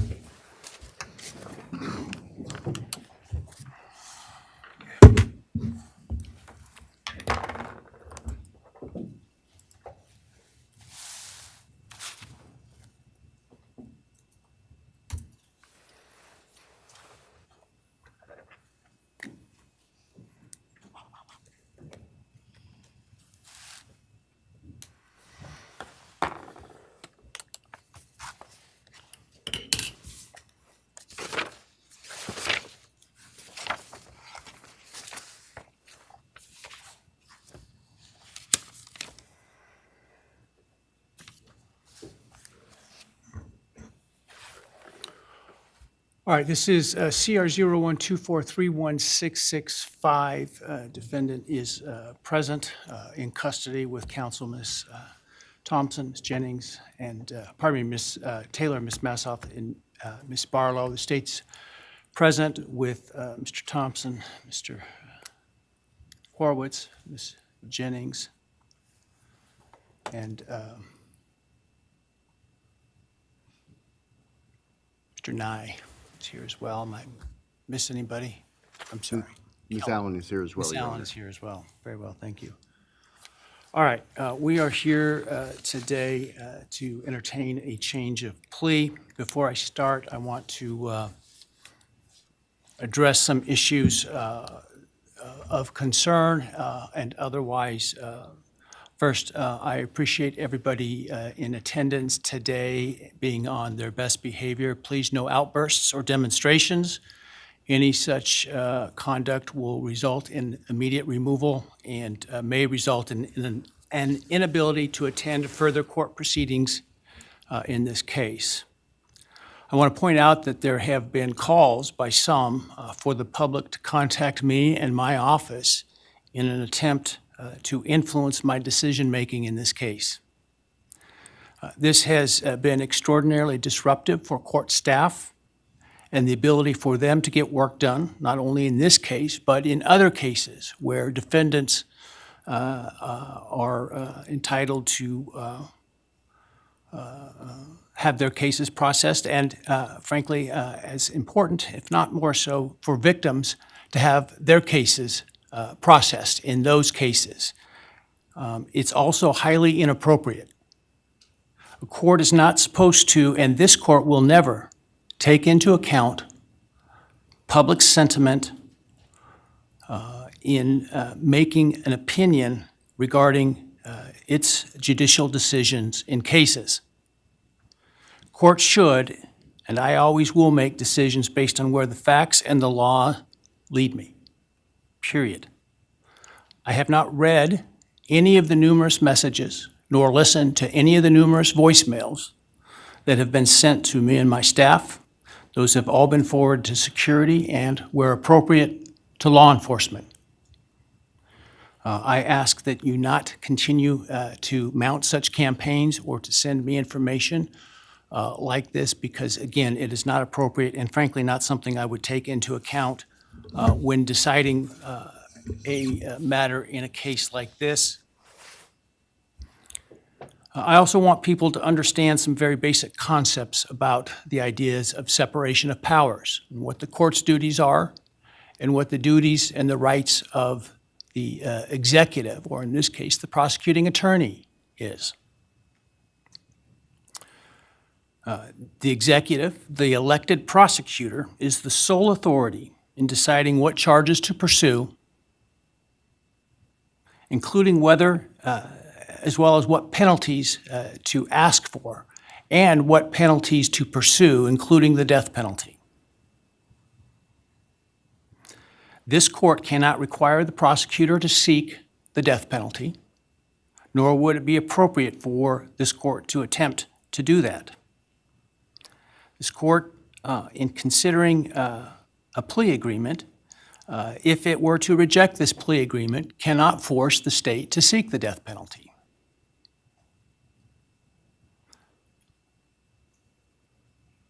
My role and power in considering a plea agreement is extremely limited. My role is to ensure that the defendant's plea is given freely, voluntarily, and intelligently. If those things are met, I can only reject a plea, such as the one in this case, where I'm not being asked to agree to the sentence in advance. I can only reject it, for example, if the defendant does not meet or admit to all of the elements of the crime. That is, I can ensure what is called a factual basis to the plea. Finally, I want to offer my apologies to all the families, including the victims' families, the families of the defendant, for the short notice for today's hearing, and I'm sure what must have been the hurried efforts to get here. I, like most everyone else, learned of this plea agreement Monday afternoon and had no inkling of it beforehand. Prior to that time, I was under the belief that this case was proceeding to trial, as had been indicated, and my staff and I were busy continuing to work on preparations to have potentially 10,000 citizens of Ada County come to jury duty starting in mid-July, with the questionnaire process in mid-July. It was, once I learned of the defendant's decision to change his plea in this case, it was important that I take the plea as soon as possible because of the extraordinary administrative efforts that were otherwise attendant to the process of this, getting this trial potentially underway on time, and including the significant process of bringing, again, potentially up to 10,000 jurors to come in and fill out juror questionnaires prior to the beginning of the voir dire process. And so it was important that we, if we're going to go down this road, do so expeditiously so that we can avoid those costs and expenses associated with that. Otherwise, if it was not going to result in a plea, or if for some reason the plea were to fall through today, that we could continue diligently towards trial at the time specified. And so that obviously required that we act quickly, and so some folks may have not had the amount of time that we would otherwise allow for them to travel here. And so, again, I apologize for that.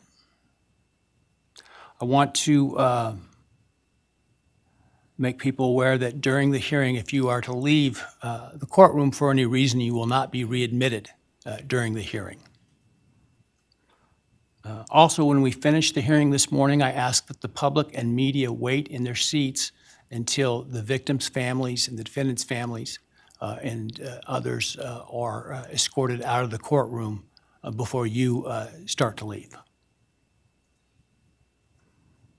Finally, I want to acknowledge the trial court administrator and her staff, the Ada County Sheriff, and the Ada County 4th District Marshal Service for the huge lift that they've accomplished in preparing for and orchestrating this hearing today, as well as to all the security attendant today that you see, and some of whom you, many of whom you don't see, with less than 48 hours notice. And so I appreciate the hard work that they've been doing.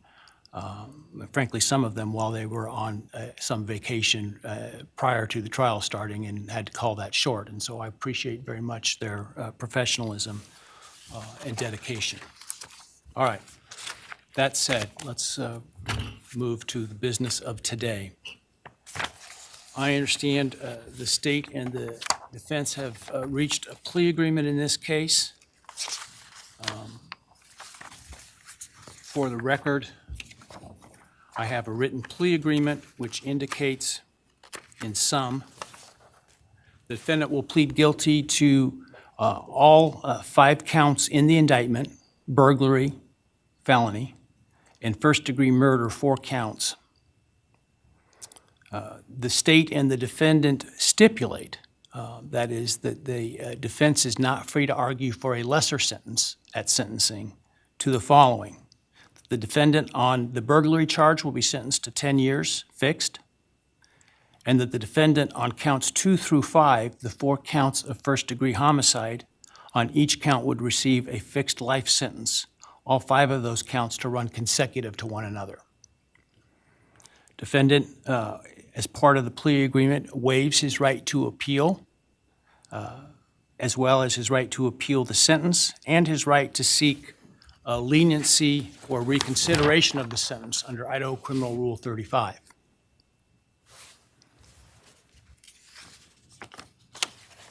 This is not a Rule 11 agreement, meaning the court is not bound by the plea agreement and could impose a different lawful sentence at sentencing.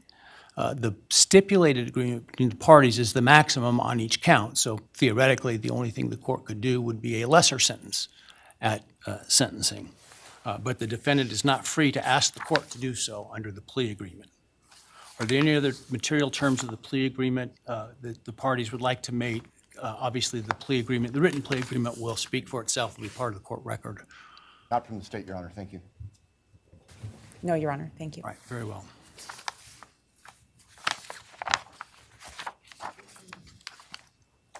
All right. Ms. Taylor, have you had sufficient time to discuss this case and all of its ramifications with your client? I have, Your Honor. Have you discussed fully with him his rights, defenses, and possible consequences to him of the guilty plea? Yes, Your Honor. Have you been able to do all the discovery you feel necessary? Yes, Your Honor. And have you informed your client of the importance of providing the court truthful and accurate answers in taking this plea today? I have. Have you apprised your client of any and all offers and counteroffers and answered his questions about those? Yes, Do you consent to the entry of the plea today? I do. All right, Mr. Kohberger, I need to ask you some questions this afternoon, or I guess it's this morning still. I do this to ensure that so that I am assured that you understand the nature of the charges to which I understand you're going to plead guilty, as well as the possible consequences to you of your guilty pleas. I want to make sure your plea is given voluntarily, and I want to make sure that you actually committed the crimes to which you're pleading guilty, because I don't want you to plead guilty to a crime you didn't commit. If you attempt to plead guilty today, but for some reason I don't accept your plea, then it is possible that your statements today could be used against you later at trial. Do you understand that? Yes. All right, thank you. And now, while you're standing, actually, why don't you take the oath from the clerk? Please raise your right hand.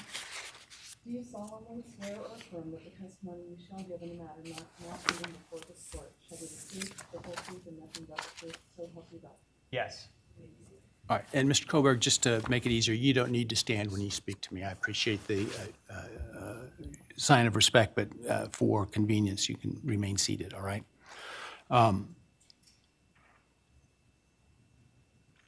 Before I start asking you questions today, have you consumed, substantive questions, let me ask you, have you consumed any alcohol, drug, or other intoxicating substance that would impair your ability to understand or exercise reasonable judgment?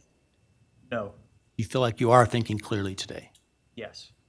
All right, I want you to understand what the possible penalties are for each of the crimes to which I understand you're going to offer a guilty plea today. They include, on count one, the burglary, a fine of up to $50,000 and a period of incarceration of up to 10 years in the state penitentiary. You may be required to pay restitution to any victims of the crime. Count 2, 3, 4, and 5 for first-degree murder. The consequences include a fine of up to $50,000, a period of incarceration of life imprisonment, which is a requirement of a sentence, that it be a life sentence with a mandatory minimum sentence of at least 10 years on each of those counts. In addition, you would be potentially responsible for a fine of up to $5,000 to each of the victims of your crime, to be enforced in the form of a civil judgment, to operate as additional punishment. This is in excess of any restitution or fines that the court could order. And again, you may be required to pay restitution to the victims of the crime. You would be required to provide, as to counts 1, 2, 3, 4, and 5, a DNA sample and a right thumbprint impression, and potentially pay for analysis of those samples. You would lose any right to possess, purchase, or carry a firearm, the right to serve on jury duty, the right to hold public office, and the right to vote. Do you understand the charges and all those possible consequences? Yes.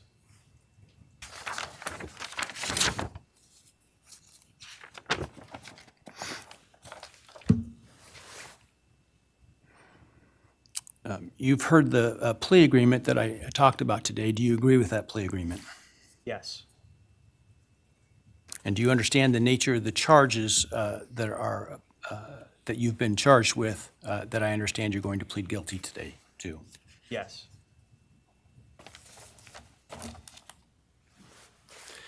As I indicated, I'm not bound by the plea agreement, but the plea agreement is for the maximum on each count. Do you understand that I'm not bound by the plea agreement? Yes. Has anyone promised you that I would be lenient or easy on you if you pled guilty? No. Has anyone threatened you or anyone close to you to get you to plead guilty? No. Has anyone, other than the state's agreements with respect to the plea agreement, has anyone promised you anything in exchange for your plea agreement? No. Has anyone told you to be untruthful in answering my questions today? No. Has anyone offered you a reward of any kind other than the plea agreement in order to get you to plead guilty today? No.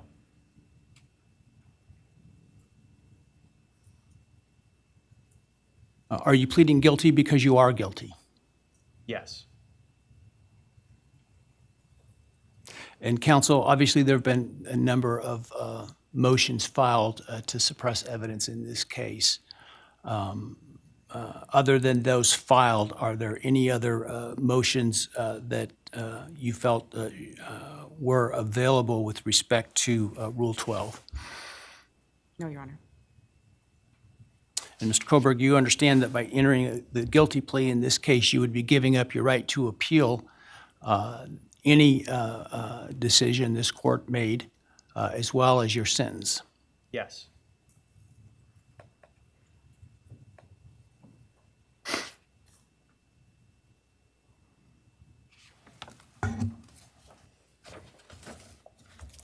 Have you had enough time to decide whether or not to plead guilty?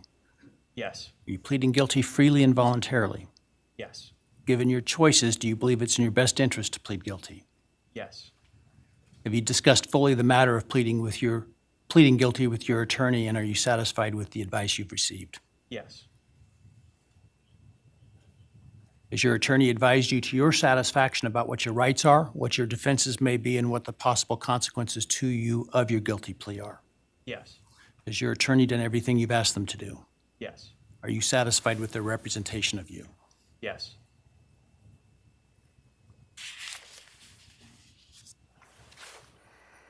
I have received a written guilty plea advisory questionnaire that is purported to be filled out by you. Did you fill that document out? Yes. Did you understand the questions that you answered in this document? Yes. And are the answers that are outlined in this document your answers? Yes. Are those answers truthful? Yes. Did you sign the document? Yes.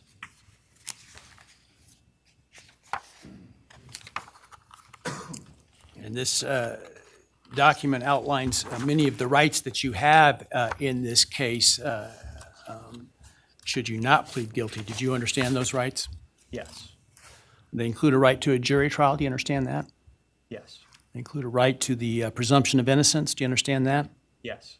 You have the right to require the state to prove your guilt as to each element beyond a reasonable doubt. Do you understand that? Yes. They include a right to confront your accusers and cross-examine witnesses presented by the state, including by utilizing the subpoena power of the court to accomplish that. Do you understand that? Yes.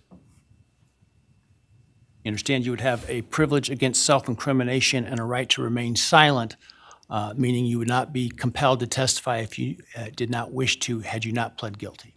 Yes. You understand you're giving up that privilege and those rights that I've just outlined by pleading guilty. Yes. All right, I want you to understand what the state would have had to have proven at trial had you, to the crimes that you're pleading guilty to, had you, if you didn't plead guilty. Let me find the document. Hang on a second here. All right.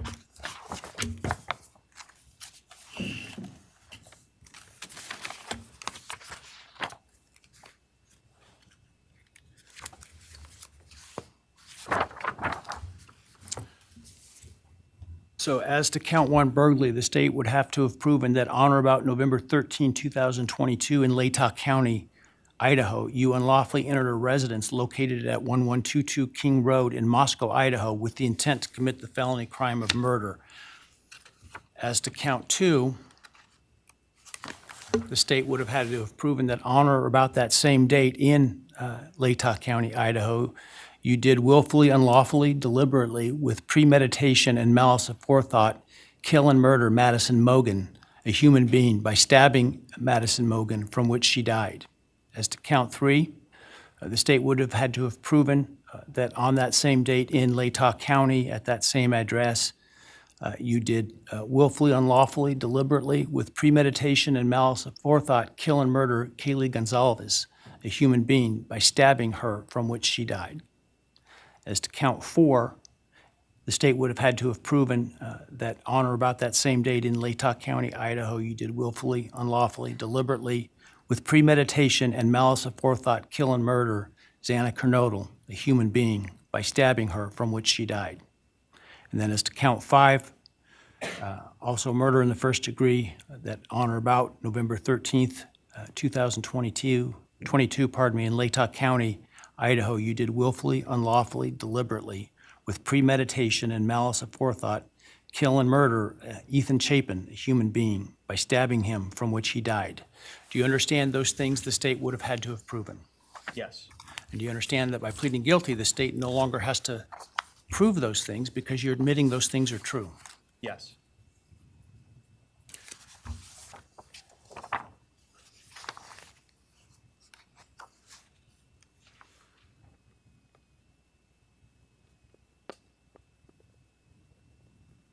I want to also make, for the record, the defendant has provided with the guilty plea advisory form a document entitled Written Factual Basis that purports to have the defendant's signature dated 1 July 2025. Did you sign that document? Yes.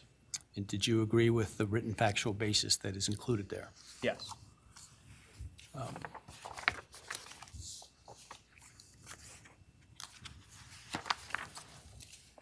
And then let me ask you, did you, on November 13th, 2022, enter the residence at 1122 King Road in Moscow, Idaho, with the intent to commit the felony crime of murder? Yes. Did you, on November 13th, 2022, in Latah County, state of Idaho,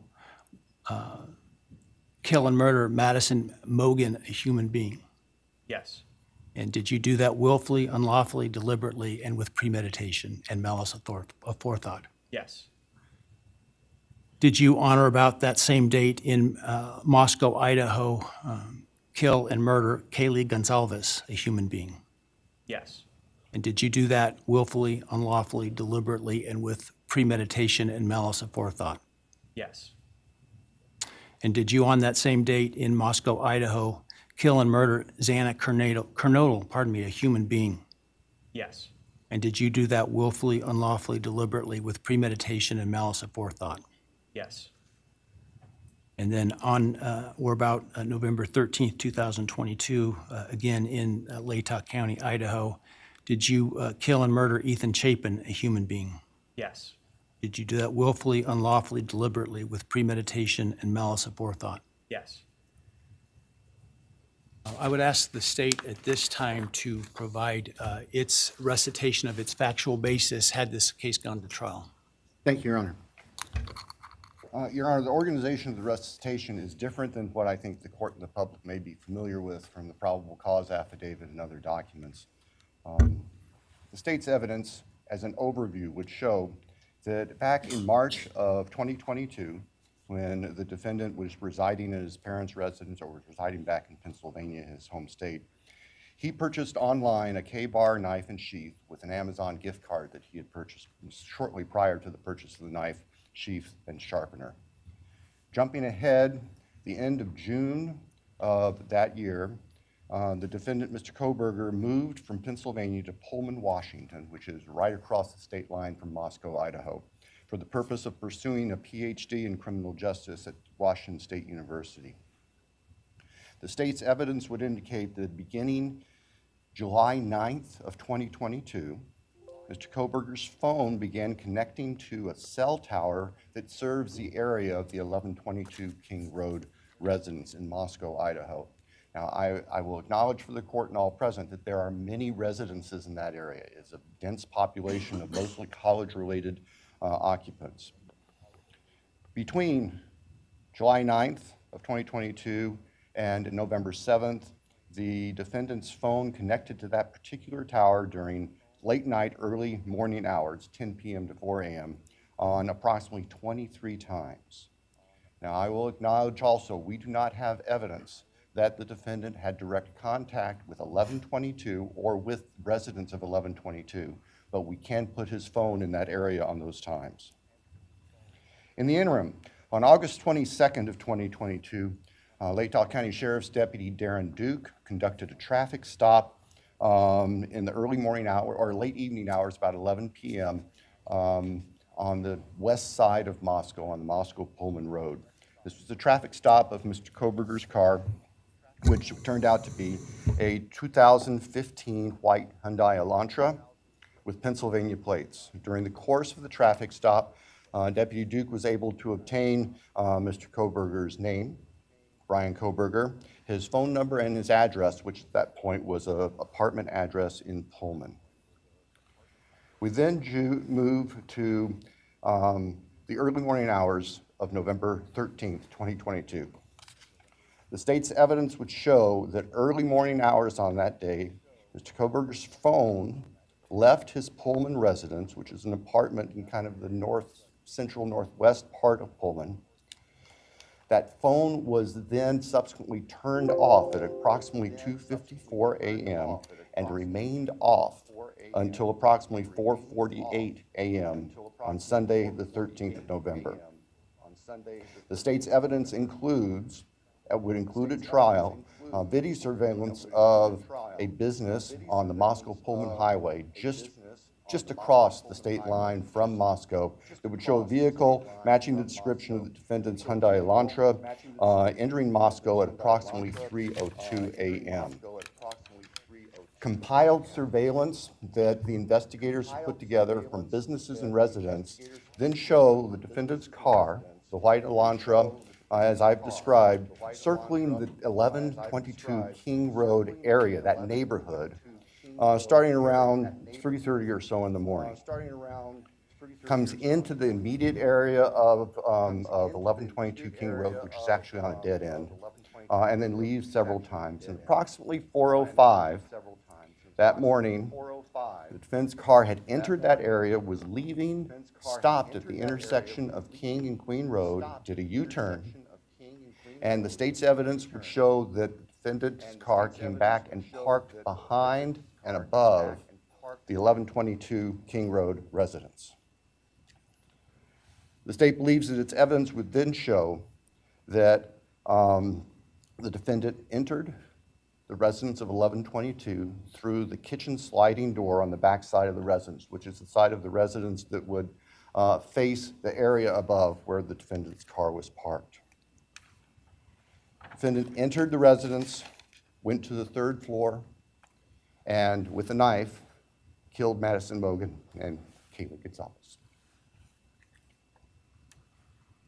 The defendant, as he left that room, for whatever reason, ended up leaving, or the sheath for a K-bar knife was left on the bed next to Madison Mogan's body. And I can jump ahead.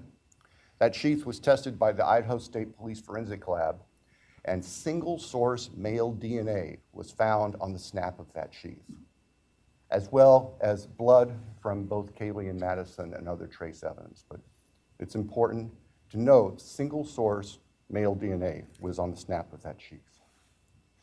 The state's evidence would show that Xana Knodel was still awake at this time. In fact, had taken a DoorDash order not long before this started. Her room was not on the third floor, it was on the second floor on the west side. As the defendant was either coming down the stairs or leaving, he encountered Xana, and he ended up killing her, also with a large knife. Ethan Chapin, Xana's boyfriend, was asleep in their bedroom, in her bedroom, and the defendant killed him as well with a large fixed-blade knife. Each victim suffered multiple wounds.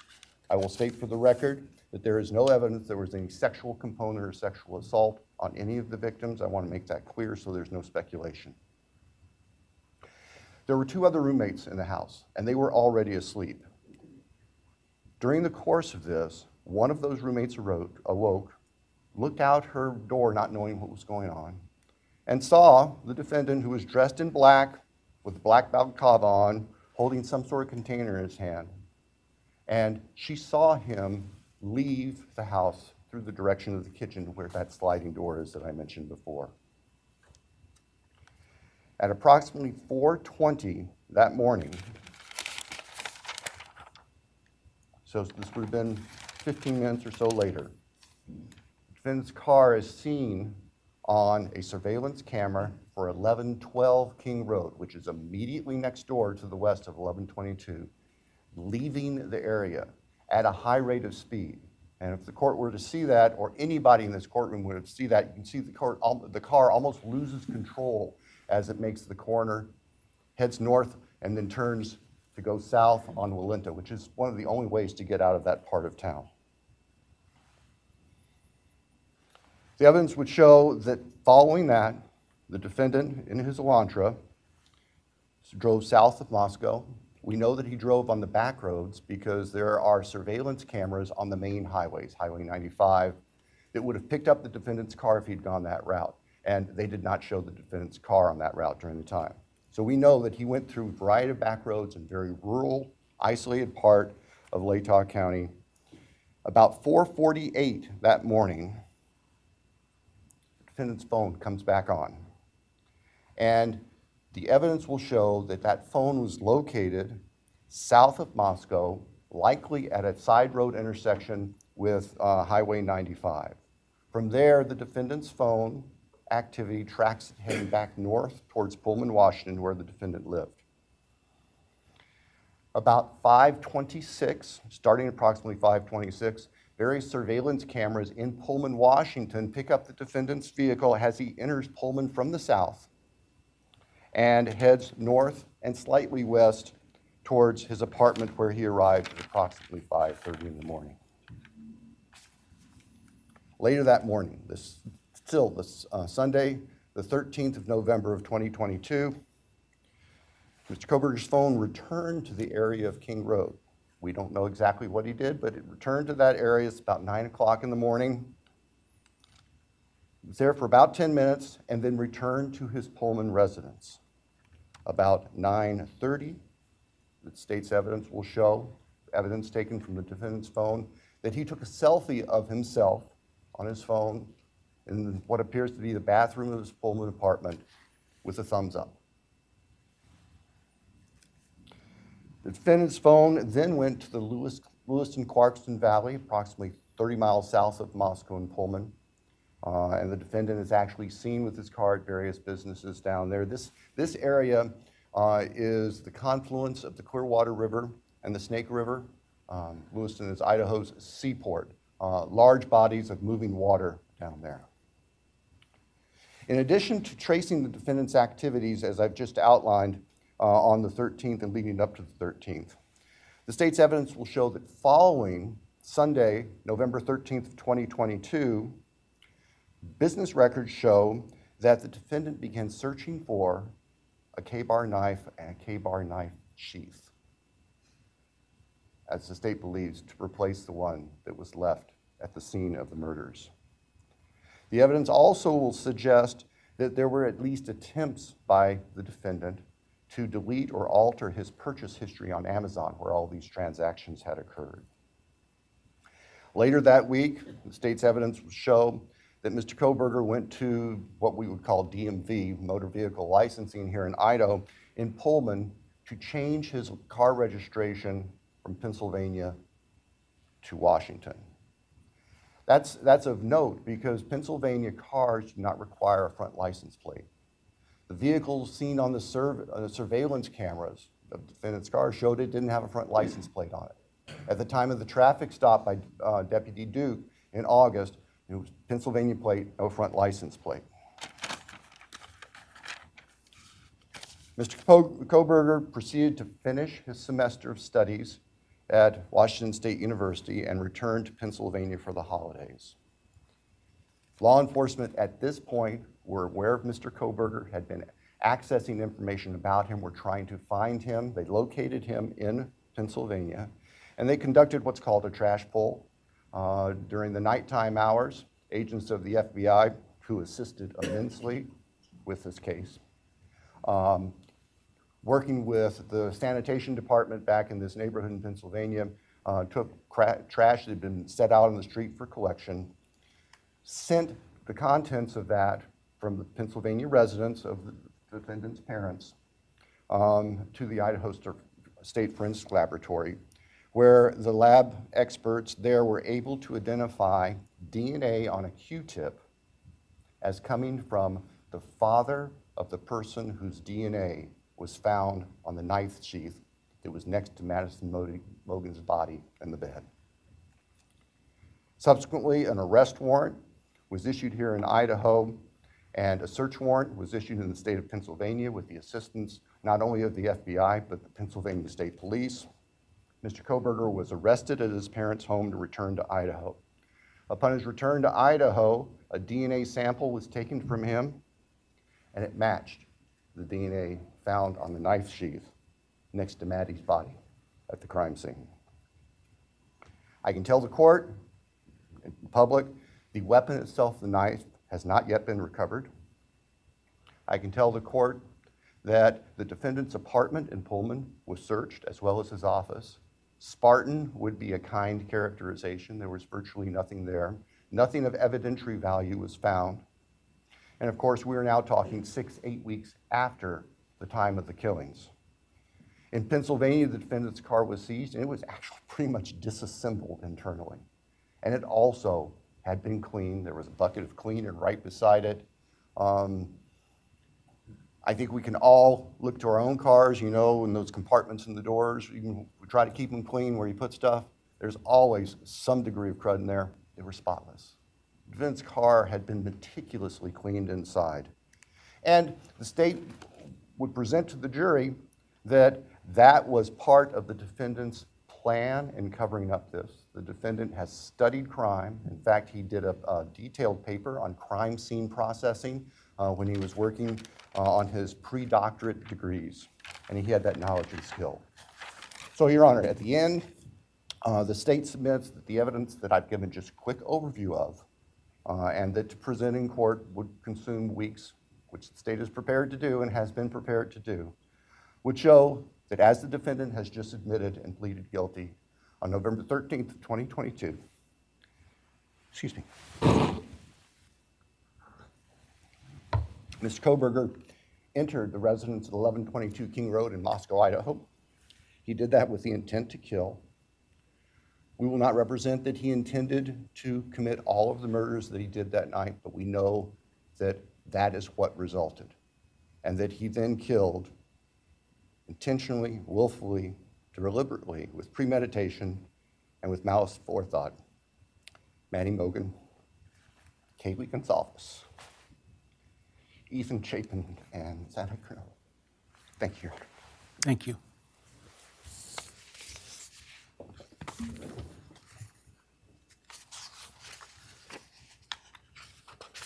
All right, based on the state's proffer and importantly, based upon defendant's explicit admission to committing these crimes, the court finds there is a factual basis. Therefore, with respect to count 1, burglary, felony, how do you plead, Mr. Kohberger, guilty or not guilty? Guilty. As to count 2, murder in the first degree as it relates to the murder of Madison Mogan, how do you plead, guilty or not guilty? Guilty. As to count 3, as it relates to murder in the first degree for the murder of Kaylee Gonzalez, how do you plead, guilty or not guilty? Guilty. As to count 4, the first-degree murder of Xana Kernodle, a human being, how do you plead, guilty or not guilty? Guilty. As to count 5, the first-degree murder of Ethan Chapin, a human being, how do you plead, guilty or not guilty? Guilty. Right. The court will find that the defendant understands the nature of the charges and each offense and the possible consequences to him of his guilty plea. The court finds that there is a factual basis for the plea and that finds the defendant believes the plea to be in his best interest. I find that the plea was given freely, voluntarily, and was intelligently made. I accept the plea. I direct that it be entered. I'll continue the matter for sentencing in this case. I think it was mentioned on the call Monday afternoon, the defense wishes to waive a pretrial investigation. Is that accurate? Yes, Your Honor. The state also? Yes, Your Honor, the state does not believe pre-sentence investigation is needed, given the evidence that is available. We want to, though, make sure that all of the victims have the opportunity to make statements to the court at sentencing.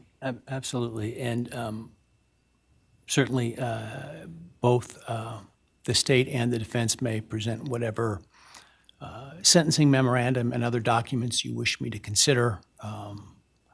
The victims will be given an opportunity to provide the statements that they wish to at sentencing. Do we need more than one full day for sentencing? I do not believe so, Your Honor. Obviously, we have numerous victims, and we have victims who share unique perspectives on this, and we want to make sure that they all have time to express their feelings to the court. But I believe that if we can start perhaps 8:30 or so in the morning, that we should be able to complete it all in one day. Defense agree with that in terms of the time frame? Yes, Your Honor. All right. So as it happens, we have some time reserved in this case in July and August. The week of July 22nd is available. I don't know if that's too soon for the parties, or the next week, the week of August 4, is available. Any preference? Your Honor, we're prepared as soon as the court wants to schedule it. The state, I believe, would be prepared on the 22nd. We've told the victims' families that we're looking at approximately those dates. All right. So because of the plan to bring in so many jurors to fill out questionnaires, I had ordered that no other trials could take place in this courthouse the week of July 22nd. And so we will use that in terms of the sentencing date because of what I'm sure will be the significant interest of the media and the public and the logistics that will be required to make that happen. Without trials going, it'll be a lot easier to do that. So let's pick that week. Why don't we pick July 23rd with the idea that if for some reason we don't finish, we could continue into the 24th. And we'll start at 9 in the morning. Does that give your team enough time, Sandra? 9 in the morning? All right. Any concerns with that date? No, Your Honor, thank you. No, sir. All right.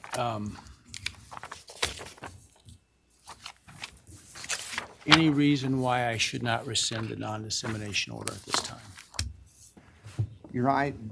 I think that given the history of this case, it would be best if that remained in place through sentencing, so we have time to make sure there's the ability to completely answer questions. That would be the state's preference and recommendation. Would have no objection for the order to remain in place through sentencing. All right, I will, at this point, the idea to keep it until sentencing, which time it would be withdrawn in order to give the parties the space and time to prepare to meet what I'm sure will be the deluge of media requests. That's at least my preliminary decision at this point. We can always revisit if it seems to be, for some reason, I should. That said, obviously, I don't think the defendant, a bond was ever set for the defendant. Were it would be revoked. The prior order allowing him to come in civilian clothes is revoked, given his plea and no longer the presumption of innocence. And in fact, now the actual conviction for the crimes. He will continue to be held at the jail pending sentencing. Is there anything else today? No, Your Honor, thank you. I assume that the trial date will be vacated trial and those is- 4 jurors will be released. The trial will be vacated, and I'm sure that the jury commissioner will get word to those that receive their summons that they won't be required to attend. So Thank you, Your Honor. that said, again, if you would all please wait for the parties and the victims' families and others to leave the courtroom before you do, I would appreciate it. And with that, we're adjourned. All right, please.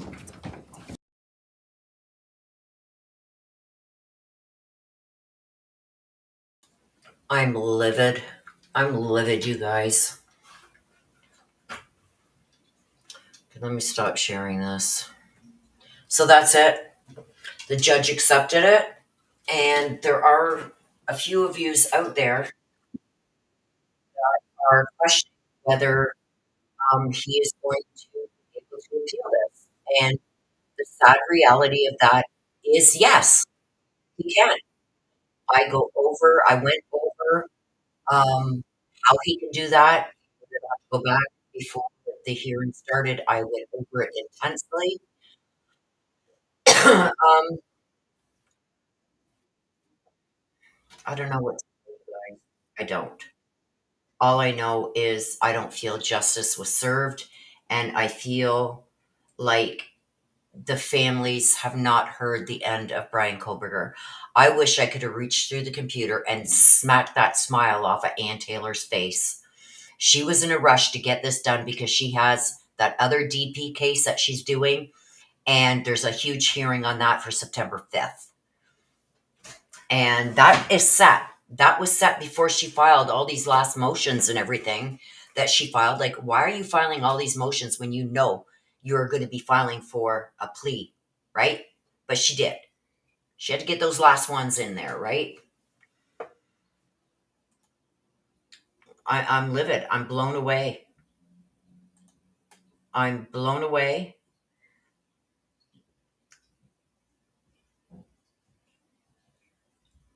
He asked the questions of Bryan Kohberger, but that doesn't mean anything. Yeah, she wouldn't stop smiling. I was livid. Livid. Steve Goncalos, yeah, the judge said minimum 10 years on each charge. So we'll find out. That's the minimum he can get, but the maximum is life. And he's agreed to life on each charge. So, like the judge said, the only thing that he could do different is give a lesser sentence. I don't see him doing that.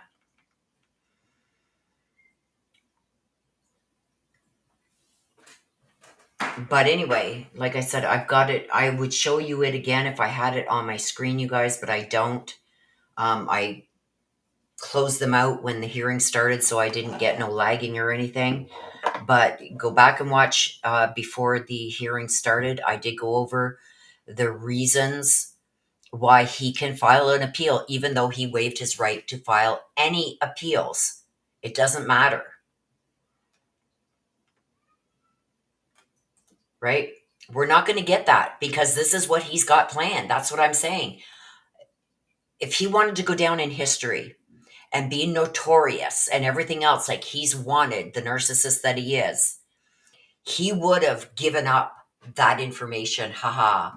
Now I'll tell you because you guys can't find it otherwise. And this is what I did. And that's what I did. And this is what I did. And this is where that is. And that's where this is. He would have gave it up. He's not giving it up because he has a master plan.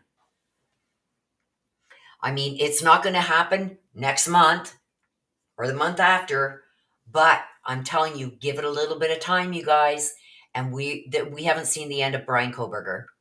I'm telling you, he's not going to let it end like this. He wants the notoriety, and he's going to do what he needs to do to get it.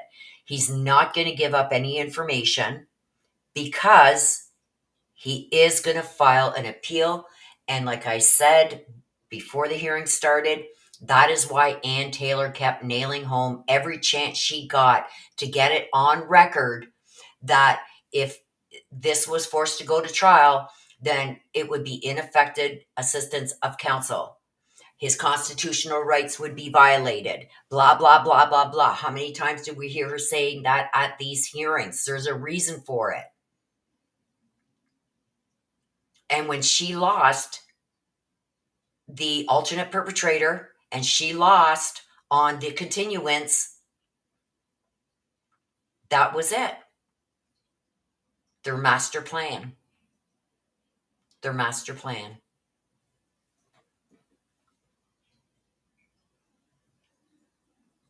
We all want to know that, but we're not going to know it. You know why we're not going to know it? Because he has a master plan. You'd have to go back and watch before the hearing started to understand what I'm saying there. Anyway, you guys, that's that. Tomorrow I will be live at 1 o'clock with Martin, with Jules, hopefully with Brandon and AK. And we're going to be talking all things Barry Morphew and Suzanne Morphew. Have your questions ready for Martin. He's in depth on the GPS. Have your questions ready for Jules. Jules lives near where this happened in Colorado, and scouted out a lot of the different sites and went to a lot of the different sites that Barry went to. Tube Crime Brandon, any questions you may have for him? We'll be live tomorrow at 1 p.m. Eastern with all my guests.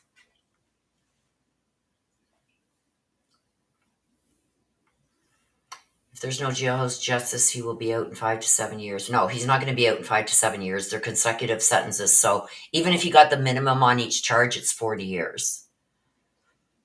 Because they're consecutive. They're not concurrent. Plus the 10 for the burglary, that's 50 years. He'll be 80 years old. Ann Taylor, Jean says Ann Taylor is a happy camper. She trumped the judge's past rulings. Now BK goes on his way while the victims are left to suffer from his crimes. Yep. I'm going to be doing some updated reads, you guys, but this case here and what just happened consumed me since we got the information the other night. And I have been, and that's why I said I can say with certainty, this is exactly what I think he's going to do. He is going to appeal. There are ways that he can appeal. I do go over those ways in this live right here just before the hearing started. Go back and check it out and you will see exactly what I mean, the habeas corpus. And that's what I feel he's going to do. That's what I feel he's going to do. Okay? So with that being said, you guys, I'm going to wrap it up. It only took an hour in court. I'm going to try this and I'm going to say thank you for watching. And I'm going to end it like I always do. Thank you, mods, for being here. Thank you for keeping everything rolling and keeping everybody on track. Would appeal require new charges? No. So with that being said, you guys, please take care of yourself. GP says 10 years premeditated homicide, taking a life so brutally is total insult. No, the minimum for that is 10 years, but he's agreed to the maximum, which is life on each one. But even with the minimum on each one of 10 years, they're consecutive, which means one runs out, the other one starts. He would have 40 years there and another 10 years for the burglary. So he'd have 50 years. But anyway, it'll all come out at the sentencing. We will be live with that sentencing on July 23rd. So make sure you're subscribed, you guys. Hit that like button, please, if you haven't done so. Thank you for the super chats, you guys. I greatly appreciate each and every one of you that can afford to do the super chats. I appreciate it. And even those that can only afford to hit the subscribe and hit the like, it means just as much to me. So I want to thank each and every one of you who have done any of those three. So yes, I'm going to end it like I always do. Please take care of yourselves. Please stay safe. Always be aware of your surroundings. Be careful who you trust. I love you guys to the moon and back. Bye-bye for now.